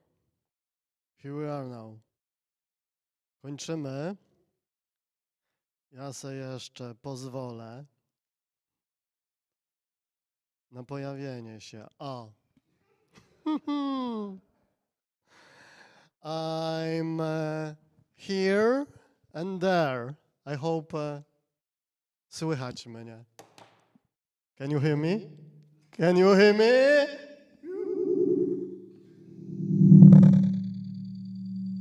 Say me. Wow. Okay. Okay. Wow. Fuck. I love it.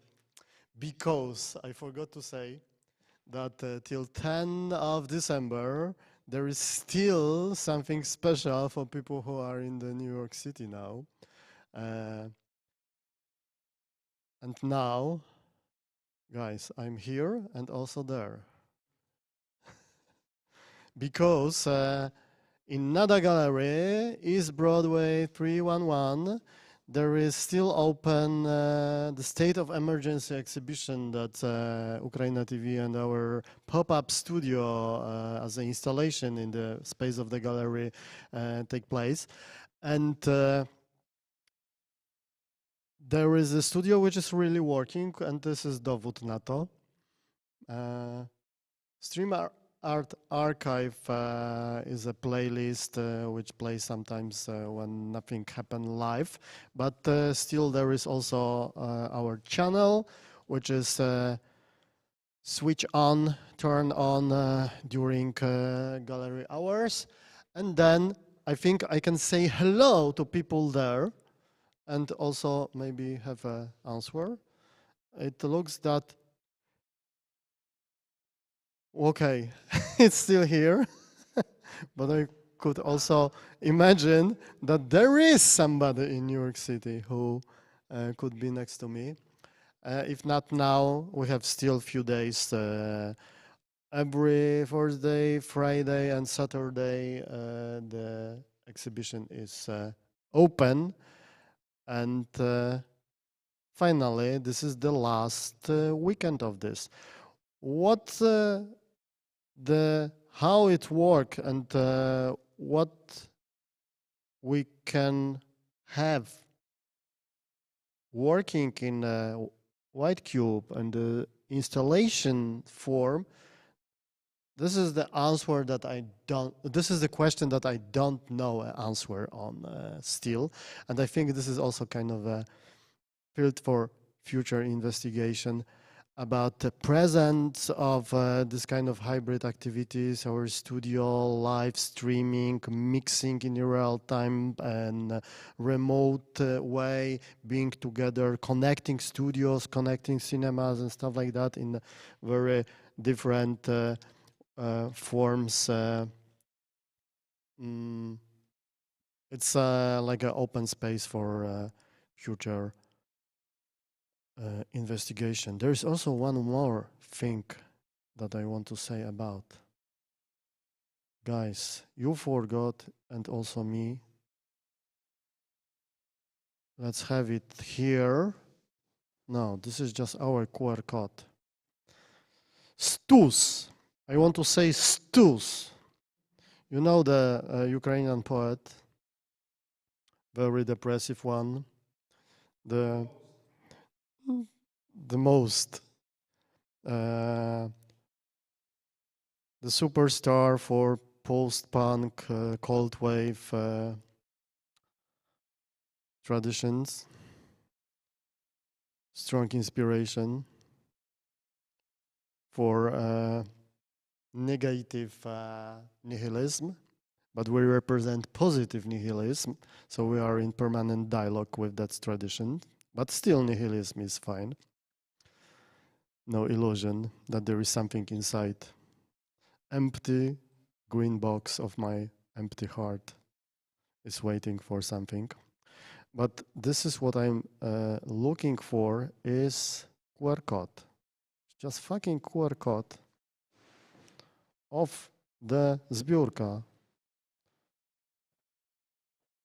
Yeah, I get it. Okay. Ta-da! This amazing, colorful QR code that's cover my beautiful face. It's about team fundraiser for third UF Brigada by Collective Stos. Gleb, wanna say something? Come on. UAF, it's Ukraine Armed Forces. So this is actually like link to the fundraise of Stus Collective. They are main organizers, and actually they invited us to take part in this fundraising. So I think during next few days we will open our jar to collect together, because together, as Hert Loving says, this is what we do, creating and doing things together. And thank you also Stus Collective for present which they gave us in Poznań, painting. Yeah, and I think next after we will show it, because Ksenia have it at home, so she will bring it and we will show it. And thank you. Oh, nice effect. It's like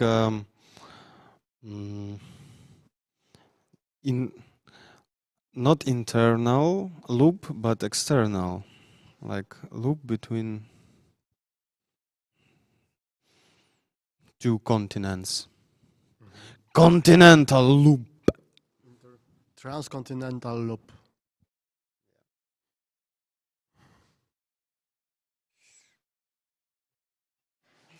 Okay. This is the end of the efir. Jeszcze okładka.